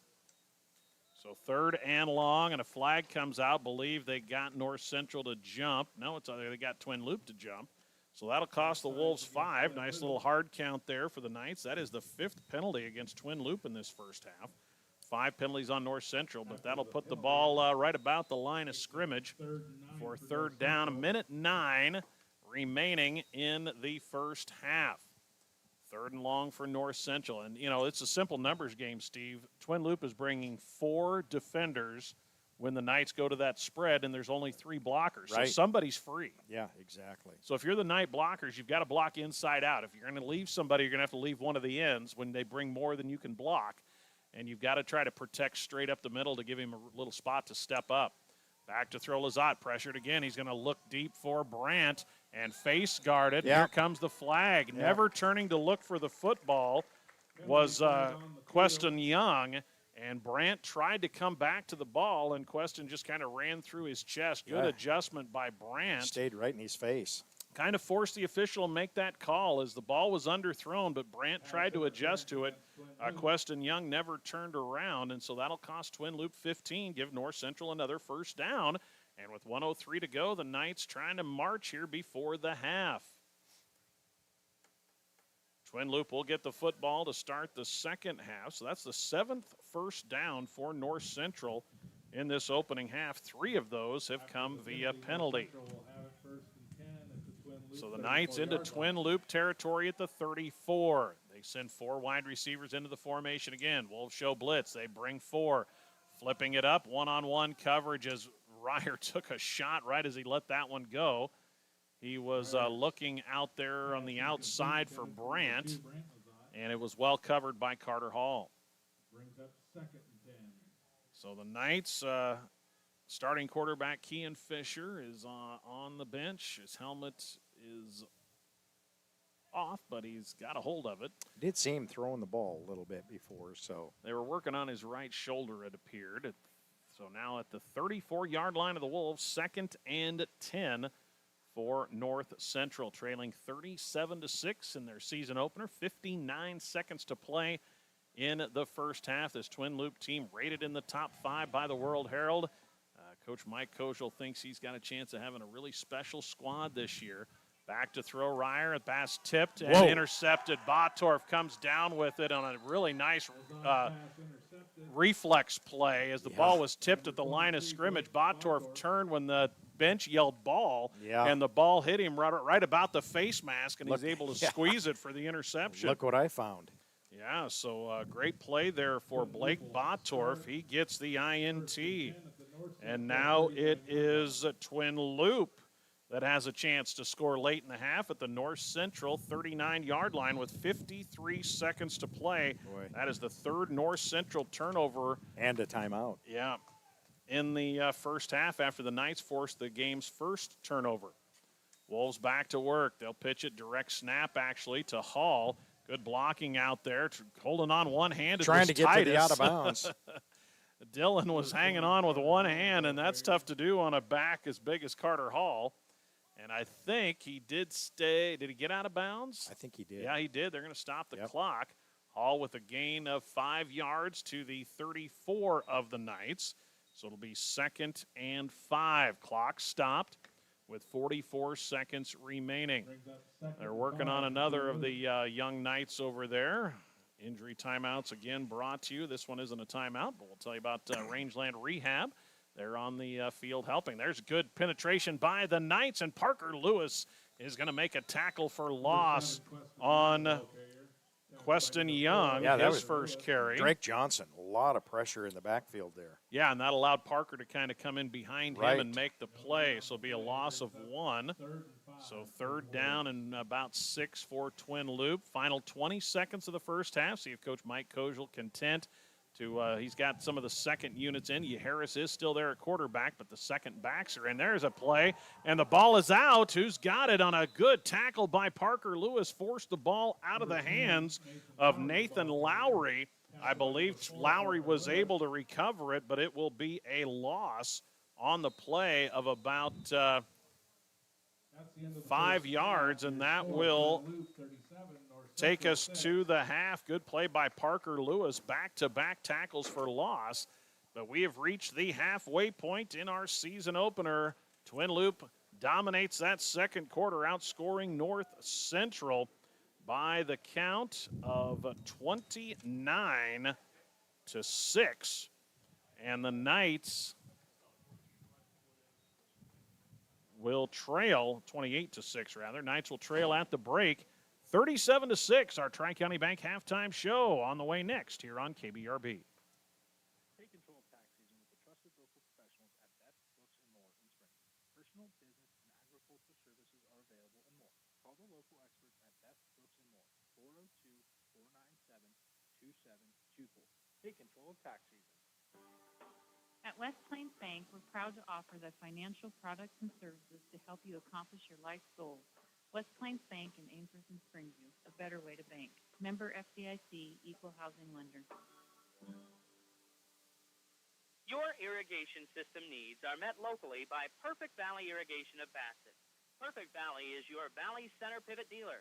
They don't just sell you a Valley system. They give you the service you have come to expect from Perfect Valley Bassett. Stop in and see Mike Schrod, your State Farm insurance agent on Main Street in Ainsworth for all of your home, auto, and life insurance needs. That's State Farm Insurance on Main Street in Ainsworth. Good service at a good price. See Mike Schrod, your State Farm insurance agent in Ainsworth. Circle B Livestock of Bassett offers a complete line of livestock needs, from feed to pharmaceuticals to livestock handling equipment. Make one stop for all your farm and ranch needs. Stop at Circle B Livestock. They are the livestock producer's friend in Bassett. Do you know who the biggest North Central Knights fans are? Well, it's the gals at the Springview Herald, that's who. Subscribe today for one low cost and catch up on all things North Central Knights, plus so much more. The Springview Herald, proud supporter of the North Central Knights. Greg Kinsey, Steve Camp back here with you from a Rock County High School season opener for the North Central Knights in the newly created Class D3 8-man football division. North Central trails 37-6 as we hit the Tri-County Bank halftime show. Twin Loup got on the board first, forcing a North Central punt. Long punt return gave the Wolves possession at the 30-yard line. They cash it in on a 14-yard touchdown pass from Yaya Harris to Jackson Hall. Jackson added the extra point kick, and with 6:47 to play in the first, the Wolves jumped out to the 7-0 lead. Then a bad punt snap resulted in Kean Fisher being tackled in the end zone for a safety on the ensuing possession. So with 5:22 to go in the opening quarter, playing against the wind, the Knights fell into a 9-0 hole. But the defense held from there, forced a turnover and a punt, and that's where we were at the end of 12 minutes, 9-0 Twin Loup. Wolves get a touchdown with 8:15 to go in the second quarter on a 29-yard Orrin Grint run. Hall added the kick, capped a 60-yard drive, made it 16-0 Wolves. Then the Knights, two big plays to get on the board, a 41-yard Kean Fisher run on an option play, and then a 22-yard pitch and catch from Fisher to Colin Hagan. The two-point run failed, but capping a 65-yard drive, it was 16-6. North Central got on the board, and we're within 10 with 6:49 to play in the half. But on the next offensive play for the Wolves, a 74-yard touchdown run for Carter Hall, deep in their own territory as they fielded a kick on a knee. And Hall, the very first play, goes 74 yards for the score. He added the extra point kick, or Jackson Hall did, and it was 23-6. Then a muffed punt gave the Wolves a short field, 13-yard Orrin Grint touchdown run, his second of the quarter. Hall added the extra point kick, made it 30-6. And then after an interception, it was the Wolves picking up an 11-yard touchdown run. Actually, that was after a fumble recovery. 11-yard touchdown run from Grint. And that came on the muffed kick return. Hall added the kick, and it was 37-6. 28 points in the second quarter for the Wolves, and they lead it 37-6 here at the halftime break. Halftime show brought to you on KBRB by the Tri-County Bank. Free Kasasa checking accounts are all about growth. Take care of your money with monthly cash rewards just for doing the banking basics. With a Kasasa account from the Tri-County Bank, you receive rewards on ATM withdrawal fees if you meet your monthly qualifications. There's no monthly maintenance fee and no minimum balance requirement. Stop by one of the Tri-County Bank's convenient locations in Stewart, Atkinson, Bassett, O'Neill, Butte, and Spencer, or visit tricounty.bank. Qualifications, rules, and limitations apply. Rates, rewards, and restrictions may vary by account. The Tri-County Bank is member FDIC. We'll take a quick break, come back, go through our first half statistics, and get Steve's keys to the second half here in this 37-6 Twin Loop lead over North Central.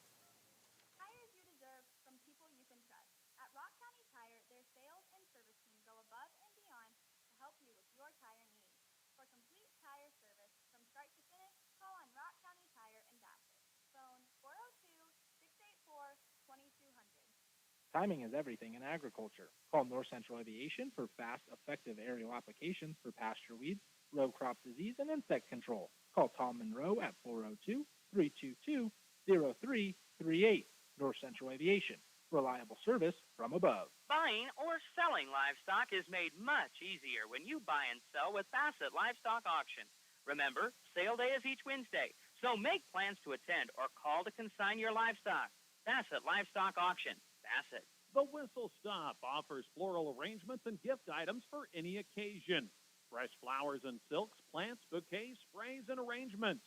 Let the Whistle Stop in Bassett make it a memorable occasion with one of Kelly's unique creations. Join those who have not only found relief from pain, but a pathway to wellness with Finish Line Chiropractic. They're proud to offer software tissue regeneration at the O'Neill office and in Bassett at the Rock County Hospital on Tuesdays. For appointments, go to finishlinehealth.com. Your Zematic by Lindsay dealer offers replacement parts for any brand of pivot, installation and training, superior service when you need it. Your local Zematic by Lindsay dealer is Ainsworth Electric Motors, located just 1 mile east of Ainsworth on Highway 20. Call 387-1071. Welcome you back here on KBRB FM 92, KBRB.net. All Twin Loop here at the break, 37-6, thanks to 21 unanswered points to end the first half after the Knights climbed within 10 at 16-6. 37-6 is our score. Let's run through the first half statistics for both teams. Twin Loop runs 28 plays for 224 yards of offense. They had a 3-1 advantage in the turnover margin, and a couple of big plays in the special teams as well, a safety on a bad punt snap and a muffed punt, as well as a fumble recovery on a kick return. Knights with 33 offensive plays for 101 yards. Individually for Twin Loop, Orrin Grint, 8 carries, 77 yards, and 3 second-quarter touchdowns. And it was 5 carries for Carter Hall, including that 74-yard score. He went over the century mark, 104 yards on the ground, 18 rushes for 184 total yards for Twin Loop. Through the air, Yahya Harris, 4 for 10, 40 yards, did have the 14-yard touchdown to Jackson Hall, and 4 different players, each with 1 reception for the Wolves. For North Central, Leighton Fisher, 10 carries for 15 yards. He had 3 carries for 20 yards on his first 3, but then went backwards 5 yards on his next 7 carries in total. Kean Fisher, 5 rushes for 39 yards, including that 41-yard scamper that set up the Knights' lone touchdown. 2 carries for a loss of 7 yards for Ryer Lazat, 2 carries for 1 yard for Parker Lewis. 19 rushes for 48 yards for the Knights. Through the air, Kean Fisher was 4 for 10 for 53 yards and a 22-yard touchdown. That was thrown to Colin Hagan. And Ryer Lazat, after Kean got banged up a little bit, went 0 for 4 with an interception. Knights got the 22-yard touchdown catch for Colin Hagan. It was 1 catch for 19 yards for Brant Lazat and a catch for 6 yards each for Ryer Lazat and Parker Lewis. 33 plays, 101 yards for North Central. 9 first downs for Twin Loop, 7 for the Knights. Twin Loop penalized 6 times for 66 yards, and the Knights were penalized 5 times for 36 yards. 4 turnovers in the game, 3 of those by the Knights. North Central got a turnover forced by Wyatt Dillon as he recovered a fumble in the first quarter, but then 2 fumble recoveries and an interception by the Wolves in that second quarter. 37-6, your score at the half. It's time for our keys to the second half, brought to you by Ainsworth Motors. Ready, set, Ford. Some things bear repeating for the Ford F-150. Quality comes first. What comes second? Whatever you're hauling or towing. The number 1 full-size truck for initial quality from J.D. Power 2 years in a row. Where there's a will, there's an F-Series truck. Visit Ainsworth Motors, your best in the West Ford store on East Highway 20 in Ainsworth. See why the difference is the dealer. We go to our keys to the second half, and we bring back Steve Camp. Yeah, Greg, it was just kind of a lull period there in the first quarter. Both teams were just kind of feeling each other out, and a few mistakes on both sides of the ball. But from a Twin Loup standpoint, you could certainly see they started to get their feet underneath them and understood we're in a football game, and here's what we need to do. Here's what we've been practicing for, and they turned it on there, and I look for them to just continue to do what they did that particularly the second quarter. I don't think it's going to be anything flashy. I think it'll be pretty simple. They'll just continue to come straight at North Central and until North Central is able to dial up something to stop them. Defensively, they're a load on defense. They're good up front. They're good in the secondary. North Central has to find a way find where their weakness is, whether it be on those quick, short drops across the middle, whatever it has to be. But there again, that's all dependent upon how well your line holds up in front. If your quarterback is being pressured, the timing of everything gets thrown off. But probably look for North Central. The deep ball's not going to be there for North Central, particularly if Keon's unable to go in the second half. Not meaning that Ryer can't throw a deep ball, but I think they'll probably try to stay away from that. They're just going to have to look to maybe get a little bit of running game going. 3-4 yards a crack isn't bad if you can continue and sustain drives. But limit your mistakes, continue to play, and that's the biggest thing. Just keep playing. It's a high school football game, and just keep playing.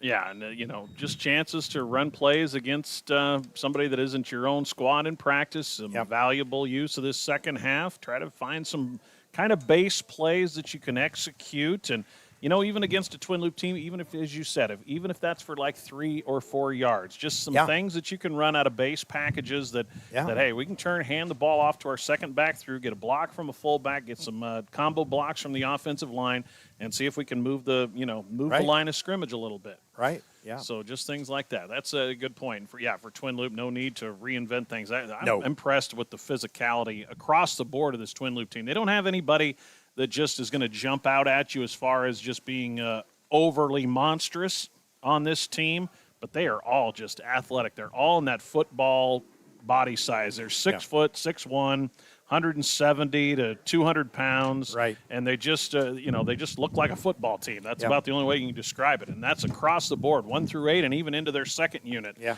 They've got good size, they've got good speed, and there's just no weak links. So those are your keys to the second half, brought to you by Ainsworth Motors. 37-6 is our score. Twin Loup leading the North Central Knights. We have 24 minutes in the books, 24 minutes still to go. And the Wolves will get the football to start the second half. We'll come back. That's our Tri-County Bank halftime show, the second half from Rock County High School on the first game of our triple header today. The second half is next. Thank you, dude. Proudly continuing a legacy of great lawns in the Tri-County area. We will deliver the right treatments at the right time all season long. Call us today at 402-684-3558. Three River Communications strives to better serve the customers of North Central Nebraska with the latest fiber technology, offering up to 1 gig internet speed, high-definition cable TV, and local and long-distance telephone service. Three River Communications, your local service provider. Year after year, you can rely on the approachable team at Rock County Agronomy Service. They're your one-stop shop for all your ag needs. chemical, fertilizer, and propane, always backed by outstanding service and competitive prices. Rock County Agronomy Service in Bassett. Shepherd Feeding Company Incorporated of Mills, Nebraska specializes in all-natural commercial cattle feeding. They are verified for GAP, NHTC, age, and source, and verified natural through IMI Global. Shepherd Feeding Company, Mills, Nebraska. This is Dane Sears, Ag Loan Officer with Homestead Bank. The ag bankers at Homestead Bank understand the risks and rewards of farming and ranching. We can help you look ahead and plan for a season of success. Stop in or call to visit one of our experienced bankers today to start your journey. Homestead Bank, member FDIC. Stop by Springview Implement and Supply and visit Troy Cook for all your hardware, plumbing, and electrical supplies, and ranch, farm, and commercial welding. See Troy at Springview Implement and Supply, located 1 block south of the flashing light in Springview. I'm John Schmatter, the Tri-County Bank. If you manage multiple business interests or a community organization, let us tailor an online business package that lets you fulfill your personal, business, and community responsibilities. TCB, 4 generations of helping you build your future together. Member FDIC. All right, we're back on KBRB after our Tri-County Bank halftime show. North Central will kick it away and will go against the wind here in the third quarter, trailing 37-6. You can hear in the headset the wind howling out of the south, maybe just a touch out of the southwest. And it will be Drake Johnson now to kick it away. Looks like Kean Fisher's day is done for North Central. So Drake Johnson will handle the kicking. And you've got a couple of players back deep. It's Hall in the deep backfield, waiting for this against the wind kick. Then you have Lukeman Harris and Orrin Grint, the next players back. Johnson, little end-over-end kick, comes down at about the 20-yard line and dies there, and it's picked up by Botorf. His knee was down. Was it? He taken down there, no going to be any difference regardless. Right. But, yeah. And nice tackle there by Colin Hagan on special teams. Boy, that kick just died. It set about the 20-yard line and didn't move. Got that one to stick. So Twin Loup takes over at about the 22-yard line. Well, a score here would put us in the running clock mode as 35 points and greater.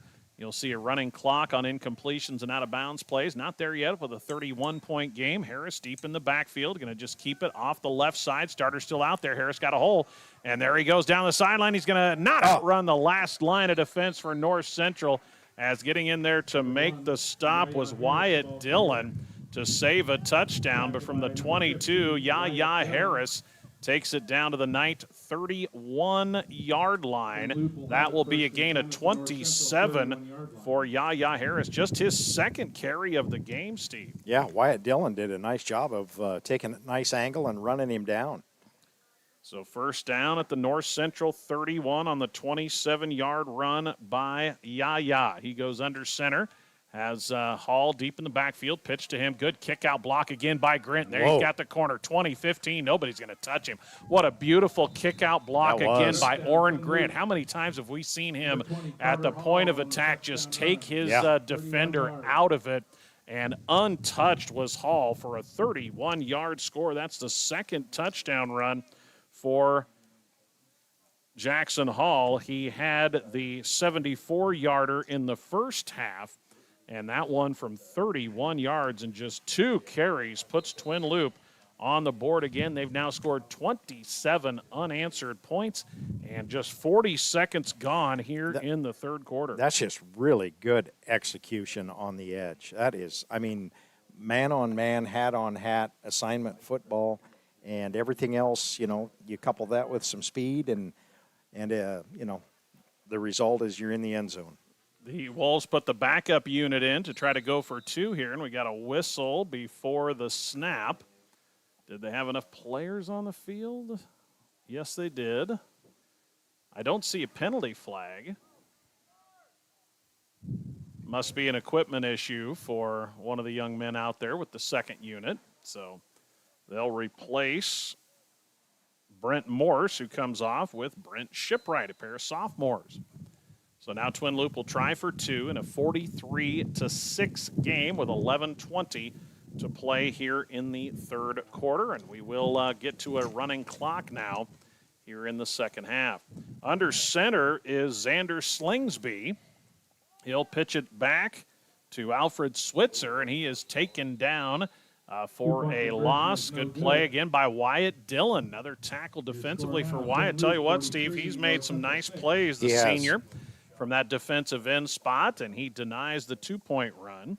But the Wolves extend the lead on the Tri-County Bank scoreboard. It's now Twin Loup 43, North Central 6. We'll have a running clock here early in the third quarter when we come back to Rock County High School on KBRB. It's not just work, it's their calling. For appointments with Shelley Harrington, Abby Albright, or Bree Almgren, call the Rock County Clinic in Bassett, Nebraska at 402-684-2906. We are a legacy of caring.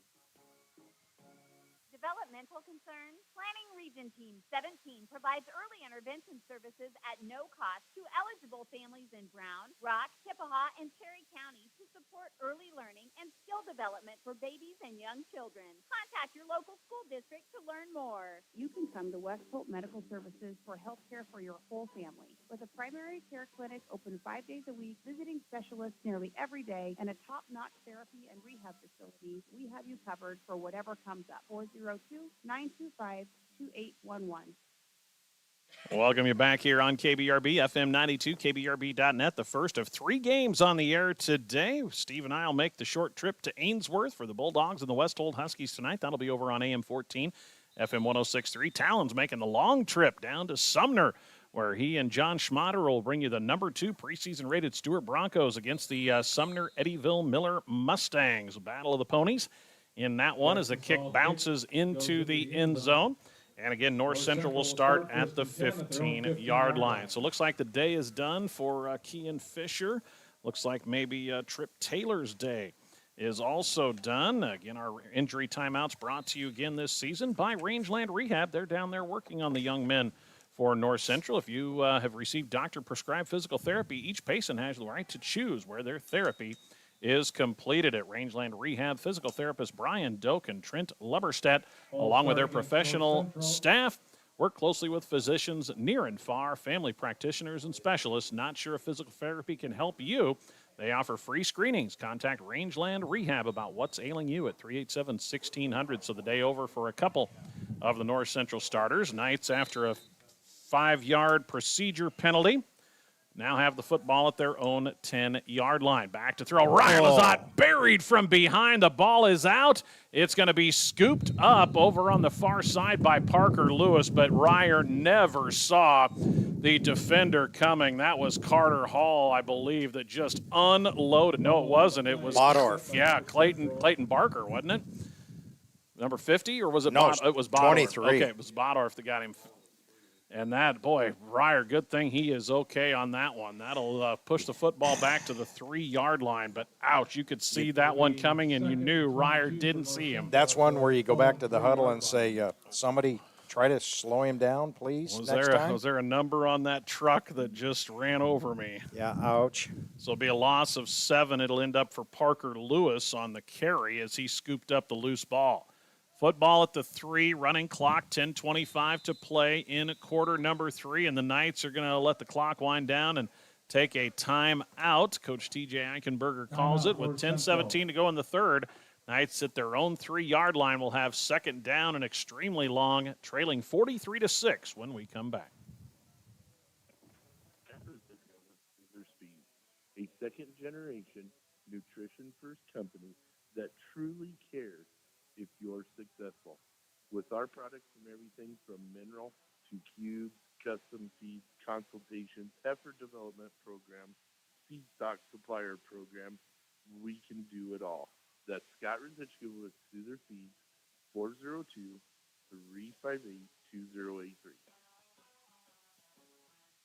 Making car shopping fun again. Whether you're in the market for brand new or pre-owned, stop the great selection at William Crotter Company, where service is a family tradition. See them at 305 West Douglas in O'Neill, or you can find them on Facebook and CrotterAuto.com. All right, we welcome you back here to Rock County High School. Greg Kinsey, Steve Camp bringing you the season opener for the North Central Knights. Knights trail it 43-6. And will be in second and long after the timeout. In fact, standing in their end zone are the 2 backs in the eye. They'll turn, hand it straight ahead, and Leighton Fisher going to do well to get out of the end zone. There's just nothing there. Kind of lowered his shoulder, maybe got back to the line of scrimmage, but that was Brennan Barron in on the tackle along with Bottorff. These defensive ends for Twin Loup, Steve, both the first and second units are pretty impressive football players. Bottorff, I believe, has been the backup for most of the day. You had Hall and Zevin Wolf in there originally in the starters. So third down and long at the 3-yard line, no gain for Fisher. They go right back to Leighton, and now he's going to bull his way forward as he takes on Zevin Wolf and knocks him backward after a gain out to about the 8-yard line. So good hard run there for Leighton Fisher. He's going to get about 5 yards, but it's going to be fourth and long for the Knights now into the wind. Fourth down and still about 16 or 17 yards to go. 4th and 17 for North Central. So it'll be, looks like, to do the punting, maybe Ryer Lazat. And the punt is blocked, taken right off his foot and recovered in the end zone for a touchdown. And that for Twin Loup was Clayton Barker, just went straight up the middle and took that one right off the foot of Ryer Lazat for a blocked punt. And he recovers it in the end zone for the touchdown. So the big fella gets to do a little shuffle as he takes it in on the blocked punt in the end zone, recovers it, and with 9:05 to play in the third, Twin Loup on the board again. It's 49-6. Blocked punt touchdown for the Wolves, and that was Clayton Barker. They're going to line up for a kick now with Carter Hall. Boy, the special teams have not done North Central any favors in this one, Steve, as the kick is up and through for Hall, and that makes the score 50-6 in favor of the Twin Loup Wolves. 9:05 to play here in the third on the Tri-County Bank scoreboard. All Wolves here in the season opener. Top 5 rated Twin Loup team under Coach Mike Kojal leads the North Central Knights 50-6. Jim Arnhold of Arnhold Insurance Agency in Bassett can provide you with health, life, and cancer insurance, Medicare supplement, nursing home, and disability coverage, business and estate planning. Give Jim a call at Arnhold Insurance in Bassett, 402-684-2901. Count on your new Holland dealer, Sandhill Equipment of Bassett, to answer all of your farm equipment needs. They pride themselves on a hard-earned reputation for fair prices and unparalleled service. Visit them online at sandhilleq.com. Looking for a new hometown place to grab a bite and catch a game on TV? Head to the Corral 81 Bar and Grill, downtown Bassett. They are ready to welcome you with great food, cold drinks, and a family-friendly atmosphere. Open Monday through Saturday. Call 402-382-5065. Welcome you back on KBRB to Rock County High School season opener. You have the high school football season here on KBRB with 2 more games to come tonight.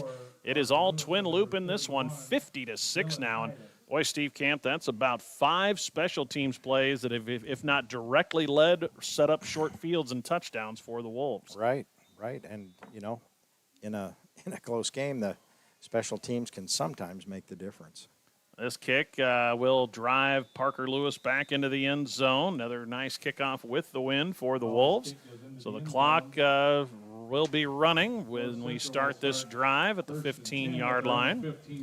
So North Central, a couple of road trips after this home opener. They'll go on the road to CWC next week. The Renegades lost a lopsided game on the road to a very good Wausau team, and then they'll be in Ainsworth for the Bulldogs homecoming. That'll be another afternoon kickoff, 2 o'clock, I believe, on the 11th. I don't believe we've got the CWC game on next week, and that might be the only North Central game we miss this year. I think we're scheduled to run 8 of the 9 on the air. Double tight end set, backs in the eye. Ryer Lazat under center, turns, hands it to Fisher. Looking for a block. It's the outside pass. Lukeman Harris and is driven out of bounds after a decent gain. Tell you what, Leighton Fisher's been a bright spot for North Central running the football. He's turned some runs where it didn't look like there was going to be much there, and he's shown some speed for a bigger back to get to the outside, and he picked up 6 on that run. So Leighton grabs 6 yards on that one, and it'll be 2nd and 4. Clock running with 8.5 to play here in what will now be a fast-moving second half with the running clock and the Wolves up by 44.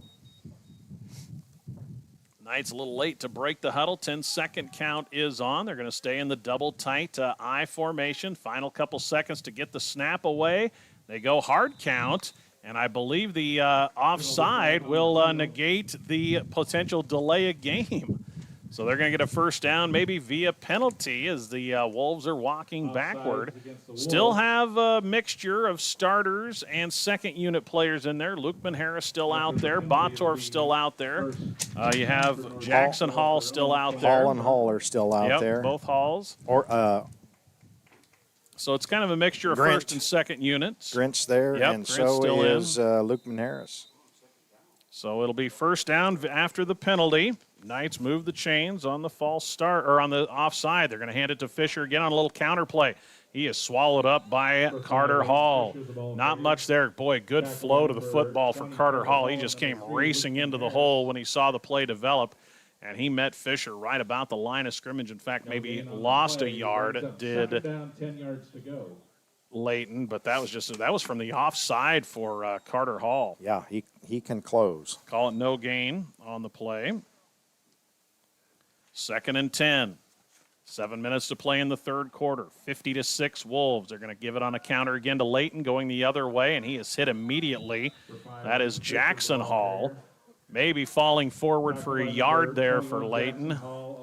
And now he's a little slow to get up. That was pretty good contact right in the hole between Leighton Fisher, the junior, and Jackson Hall, the senior. So that's already 5 carries in this third quarter and 15 for the game for Leighton Fisher. And with 6.5 to play in the third, it's 3rd and long for North Central. Well, those black uniforms are going to be warm now with the sun beating down. That is for sure. But you know what? Absolutely. To credit North Central's conditioning, you haven't seen kids like you do a lot of times in the first game on a hot afternoon having real like a cramping or issues where they're just kind of dropping. They've for the most part, we've not seen that for either team. From the shotgun now, Ryer Lazat with backs flanking him.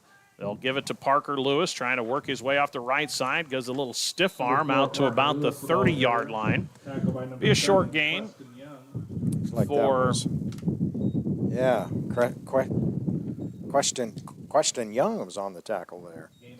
Gain of 2 for Parker. It's going to set up 4th down and about 7 for the Knights into the wind. Their own 30-yard line. Looks like they're going to line up in a standard formation. Deep shotgun for Ryer. See if he tries to pooch punt this one away. Try to go with the hard count. Looking over to the sidelines, and it gets a little boot action from Coach Eichenberger. So he's going to punt this one away. Boy, it just hangs up in the wind from that deep shotgun, and it takes a twin loop bounce, but it'll be out of bounds inside twin loop territory. The punt will go for about 14 yards. But after the last one, Steve, I think Ryer was just trying to get that one away. Right. Just, get it out of here.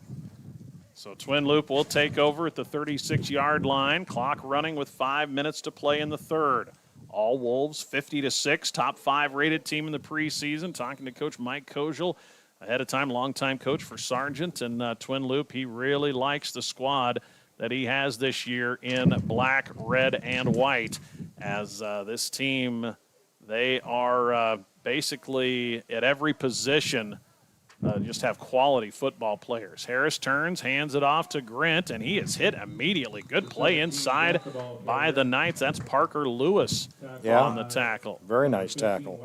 Parker came up, filled the hole, and made a tackle. Grint had nowhere to go. Look for him to bounce that outside next time. Maybe a gain of 1, and that's pretty generous for Grint. 2nd and a long 9, 4:10 to play in quarter number 3. Ainsworth and Westholt tonight at 7. Bulldog girls, you heard last night, a 5-set thriller over South Loop to open the volleyball season. Won the first 2 sets, had a match point in the third. South Loop fought it off, won the 4th set, and then Ainsworth rallied back in the 5th as Grint goes straight ahead. Looks like he's going to be about a yard short, isn't he? Yep, I believe so. Wyatt Dillon in on another stop for North Central. We have called Wyatt's name a bunch, Steve. In Yeah, this he's been all over the field on the defensive side. Gain of 8 for Grant, 3rd and 1. Ball into North Central territory at the 35. 3.5 minutes to play here in quarter number 3. Glad to have you with us on KBRB, FM 92 and KBRB.net this afternoon. The first game of our day-night doubleheader. Husker Volleyball opens the season tomorrow on KBRB. We'll have games tomorrow and Sunday. As breaking tackles for a first down at Bodorf. He was hit in the backfield by Parker Lewis. Just was able to shake off that tackle attempt. And he'll have the first down and more from the 35 of the Knights. They will mark him out of bounds at the 28. So, boy, he went down another 10 yards after that, but they mark him out of bounds. The 28 after a gain of 7. Well, at 210 pounds, when he gets a head of steam going, whoa. So Twin Loup, a fresh set of downs at the North Central 28-yard line. Clock continues to roll, even with the play out of bounds. 2 minutes, 40 seconds remaining in the third. 50-6 is our score. Harris still under center. Botorf, the deep back. They hand it to him straight ahead. Look at the push from the offensive line, Steve. Wow, good push up front. That's Brent Shipwright, a sophomore in there, along with Clayton Barker, and they were pushing their defenders 5-6 yards downfield, and Botorf gets 7 out of that. That was a good push, though, up front from that Twin Loop yes, it was. Offensive line. You could just see the defensive line was getting washed into the linebackers who couldn't then flow to the football. 2 minutes to play in the third, 2nd and 3. Ball at the North Central 20-yard line. They're going to go on an option. Harris keeps it, is able to shake away from one, and he's going to take it in for the touchdown. That'll be a 20-yarder for Yaya Harris as he gets on the scoreboard. And the Wolves add to their lead. It's now 56-6 with 1:47 to play here in quarter number 3, and that will probably do it for the starters' days for this Twin Loop team. So Harris gets his first touchdown on the ground, did throw for one in the first half. This score comes with 1:47 to play in the third. Harris with the 20-yard run. And they look like we'll bring in the second unit to go for 2. And it will be under center. Xander Slingsby has the deep back, Nathan Lowry. They'll run the option, pitch it to Lowry, and he is swallowed up. Good play defensively for North Central. That was Aiden Hagan, the freshman, getting in there to make the tackle to deny the 2-point attempt. And it is on the Tri-County Bank scoreboard. The Twin Loop Wolves, with 1:47 to go in the third, lead the North Central Knights by a score of 56-6. Concrete is a cornerstone of many building projects. Stewart Concrete, with locations in Atkinson, Stewart, and Valentine, can mix cement and water with all the ingredients to make the right concrete for the job. This mud is for you from Stewart Concrete, serving you from Stewart, Atkinson, and Valentine. Call 402-924-3644. Make your lawn the envy of the neighborhood. Morrison Underground Sprinkler Service of Bassett, Matt and Trish will provide you with a free no-obligation estimate for underground sprinkler installation. Plus, they service and repair existing systems, too. Phone 402-684-3558. Rural health care from Rural Roots. Better health care for your family, from clinical, obstetrical, emergency room to home care. Greater Sand Hills Family Health Care with convenient locations in Bassett, Stewart, and Atkinson. Turn your house into a truly custom home by including built-in cabinetry and standalone custom furniture from Brett's Custom Woodworking. Call 402-394-7373 today. Make an appointment with Brett Knitzel for a no-obligation estimate on your custom cabinetry work. All right, we're back here at Rock County High School. All Twin Loop 56-6, leading the North Central Knights in the season opener. Knights will have Parker Lewis back deep to receive this kick, along with, is that Jackson Wright, I believe? Is it number 21 or Dylan Titus 31? It's hard to tell on the uniform numbers. It's Dylan. Dylan Titus, first-year player for the Knights, a junior after the first couple years at Ainsworth High School. The kick sails through the end zone, and North Central will get the football back down by 50 now, 56-6. That leg is a weapon, Greg, for Twin Hall. Loup. Yeah, That's a he's weapon. Good. Well, you look at Twin Loop's schedule, when I can find it here in just a moment, as they have Overton at home and then a road trip to Anselmo Myrna, a home game with Mullen, and then a big one to start the district at Central Valley before home games against Palmer, Burwell, a road trip to CWC, and then EPPJ. That's a good district, that D3. North Central goes back to work offensively, backs in the eye.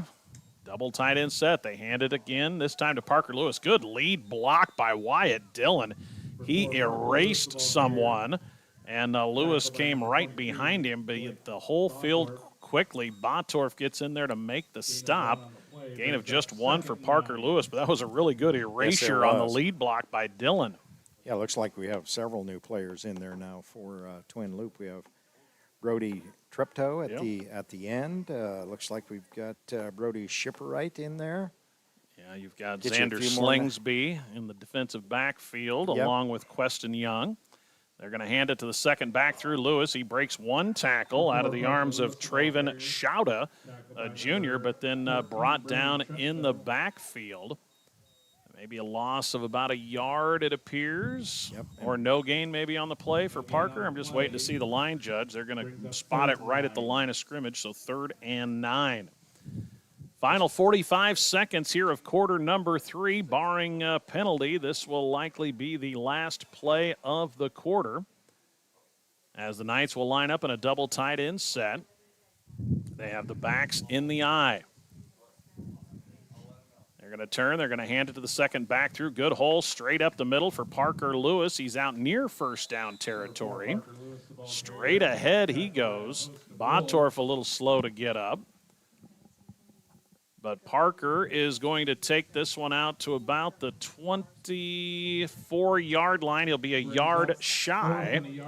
It will be 4th and 1, but Coach T.J. Eichenberger will be able to make that decision when we start the 4th quarter of football here from Rock County. Your Tri-County Bank score at the end of 3 quarters of play.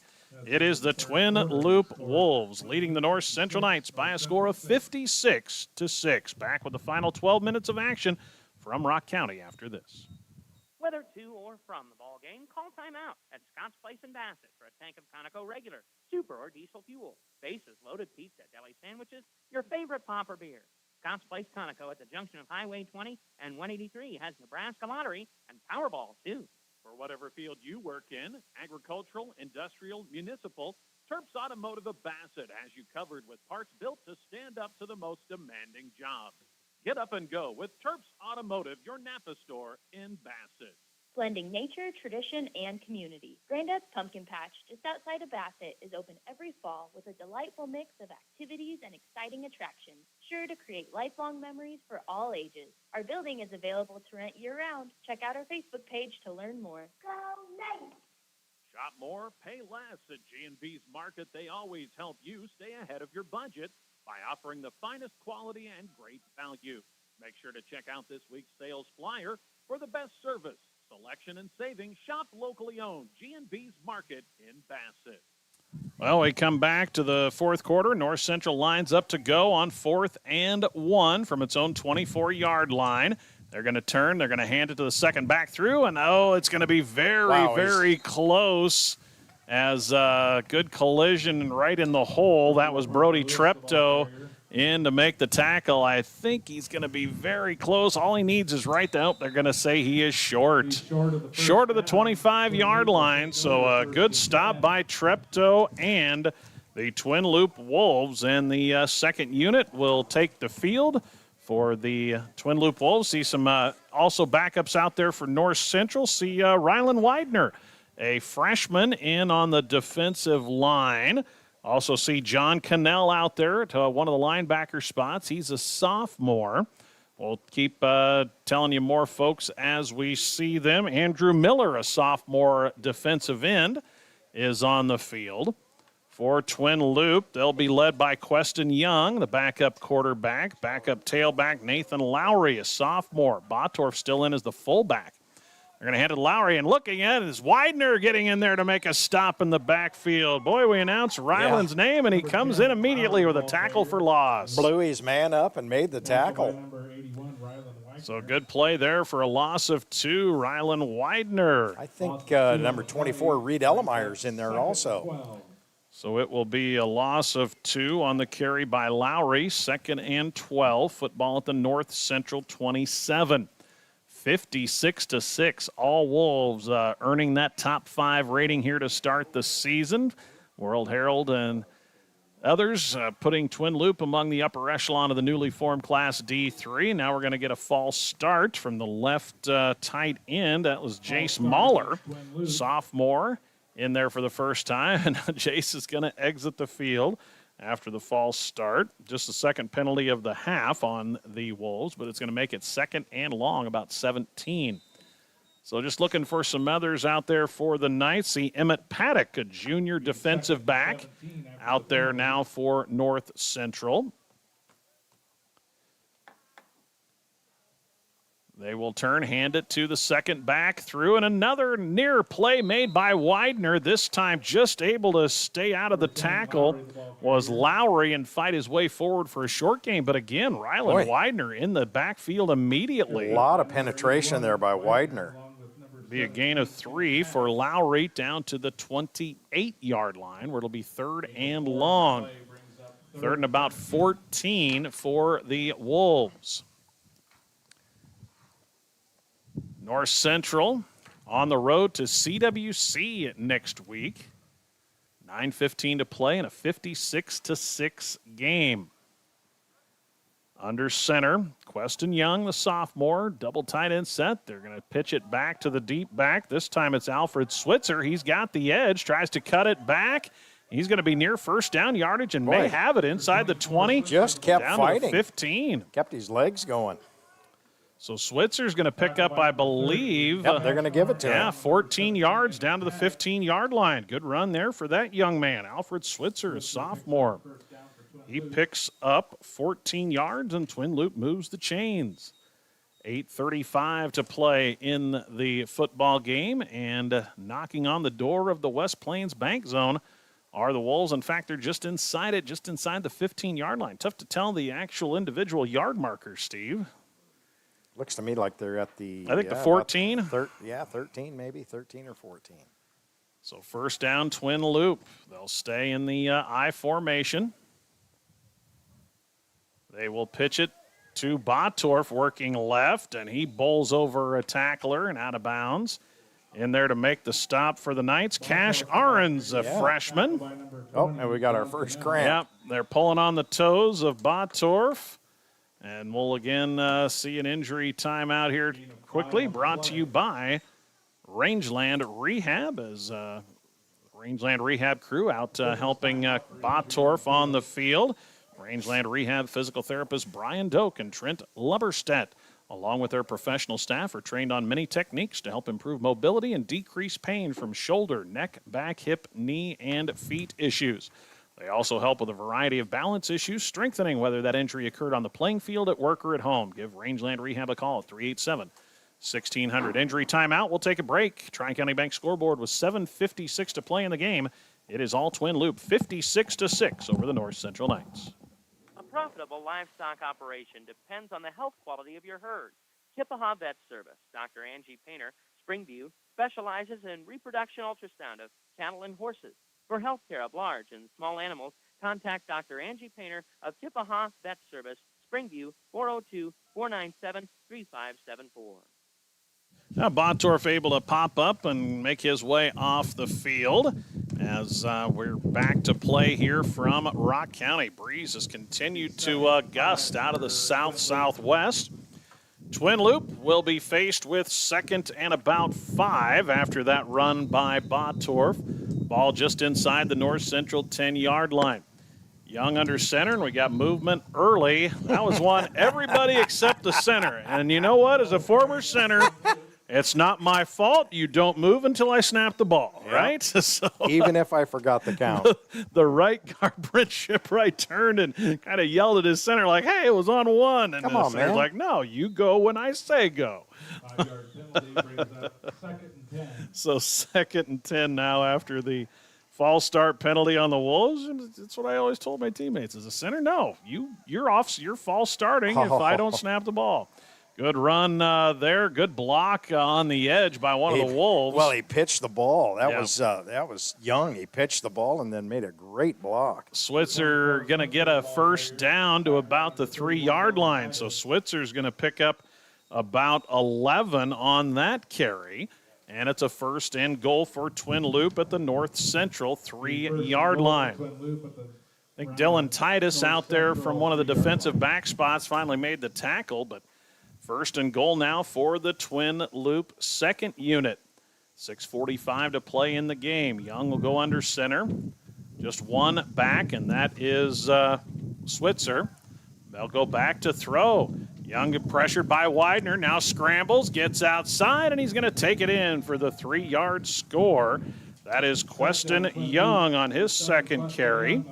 Adds a touchdown, and with 6:27 to go, that makes the score Twin Loup 62, North Central 6 on the 3-yard run by Queston Young.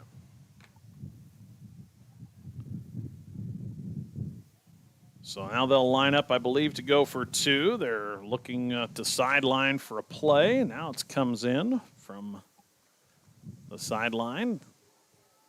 2-point try here for the Wolves. Young will go under center, one back. That's Switzer. They'll go back to throw. Being pressured. Yep. Pass tipped. I think that was knocked away. Who was that on the end? Got a piece of that. Is that looks like Jackson Wright, maybe? I believe that's right. It's so hard to read the numbers. Yeah, it was Jackson Wright, 21. number 21, yep. that made the defense. So the 2-point pass fails, and we've got a break with 6:27 to go. In the game, it is 62-6. Twin Loup leading North Central on the Tri-County Bank scoreboard.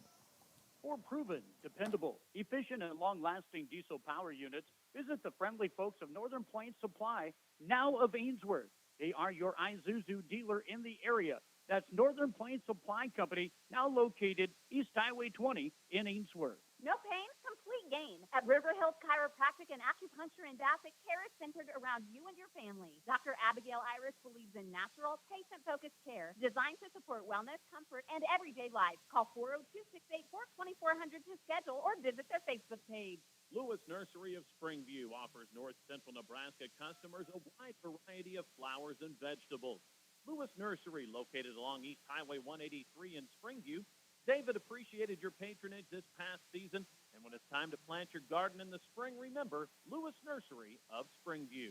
Well, in conversing during the timeout, looks like maybe it was Dylan Titus, number 31, instead of number 21, that made the defense on that pass attempt.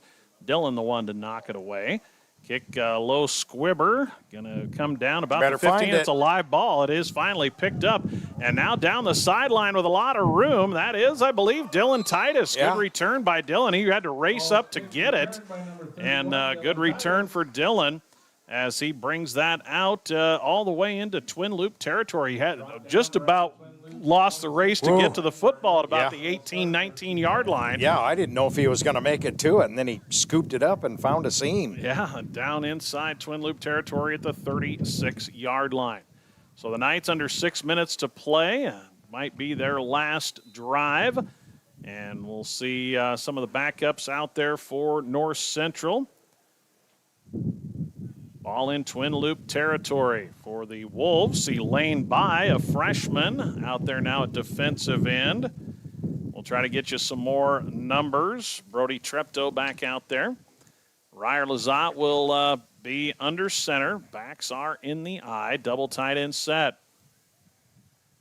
Snap a little late. They give it straight ahead to John Cannell. And I don't think much of a gain there for Cannell as Treptow in on the stop. Gain of 1 on the play brings up 2nd. So they'll give him a progress to the 35-yard line. So Cannell with his first carry picks up a yard. Under 5 minutes to play here. We'll welcome you back over on AM 14 FM 106.3 to Ainsworth and West Holt tonight at 7. Coach's Corner around 6:30 or so. And here on 92.7, it'll be Stewart and Sumner Eddyville Miller. Fumbled snap on the center quarterback exchange. Ryer falls on it. Covered by North Central. For a loss of 1. Brings up So that will set up 3rd and 10 now for the Knights. Also see out there Reed Ellermeyer on the offensive line, sophomore. So again, numbers improving for North Central, about 25 on the roster here on 3rd and 10. They'll pitch it to the deep back, trying to cut it up inside. Not much there as Cannell is stopped about the line of scrimmage.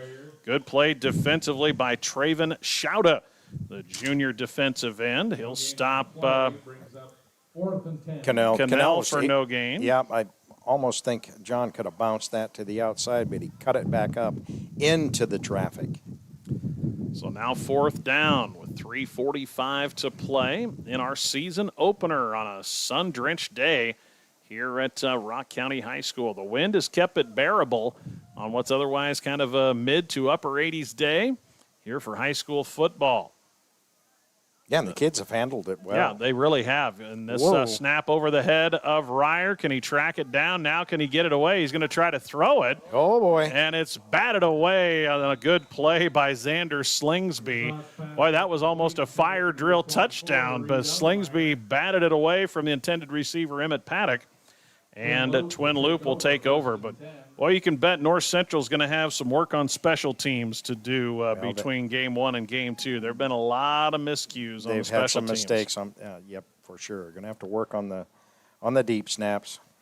So Twin Loup takes over at its own 36-yard line. Clock winding, under 3 minutes to go. North Central trying to get lined up defensively. Aiden Hagen still trying to figure out where he needs to be. He's like, all right, I'll play outside linebacker. I got this. As we have another new quarterback in, it's Xander Slingsby. He'll pitch it outside to Switzer. Switzer cuts it back into the middle, and he runs into several Knights, but keeps the legs going. Knights say they got the football. That was Andrew Miller saying, I got it. So it'll be a gain of about 6 on the play for Twin Loup. That's 3 carries for 31 yards now for Alfred Switzer.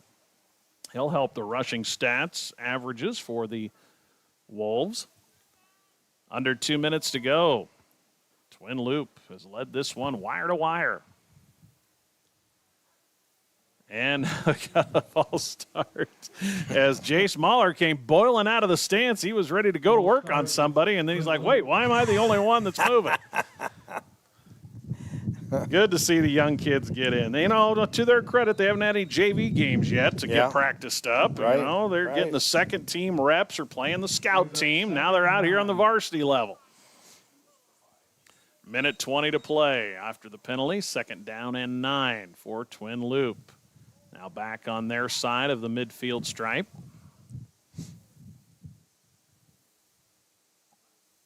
They'll turn, pitch it back to Nathan Lowry. Yeah. Flags come in. Yeah, 55 had a hold of Reed Ellermeyer and just threw him to the ground. So they're going to stop the clock after a gain of about 3, but this one likely will go backwards. Another penalty on the Wolves. That'll be the 11th accepted penalty against Twin Loup in this game. Not a lot of them have been consequential. Some of those in the first half gave North Central first downs when they were face masks and pass interference. There were 2 face masks and a pass interference. Yeah, and that's one area that they're going to have to work on cleaning up. Yeah, and you can bet Coach Kozel will go to work on that on the tape, saying 11 penalties. That's not the standard we want to be playing at as the season continues. So that'll be a point of emphasis. He's got to be pleased. They committed that one early turnover on 4th down on a lost fumble on a center quarterback exchange issue. But since that, they've taken care of the football, and they're +2 in turnover margin. Back to throw, looking deep against the wind, wide open, and the pass through the hands of open Traven Shouta. How about the throw against the wind by Xander Slingsby? He was the wide freshman open. slung it, right? Slingsby slung it and right into the hands of Traven Shouta. And it'll go for an incompletion. But that was a great throw by the youngster. Held it spiral for the whole way. So Twin Loup won't have to snap the ball again. That's going to take us to the end of our season opener, a game dominated wire to wire by the Twin Loup Wolves. The Wolves a 62-6 victory over the North Central Knights. We'll come back with our Tri-County Bank into the game summary and our Buckles Automotive postgame show here in Bassett as we wrap up game number 1 of our doubleheader.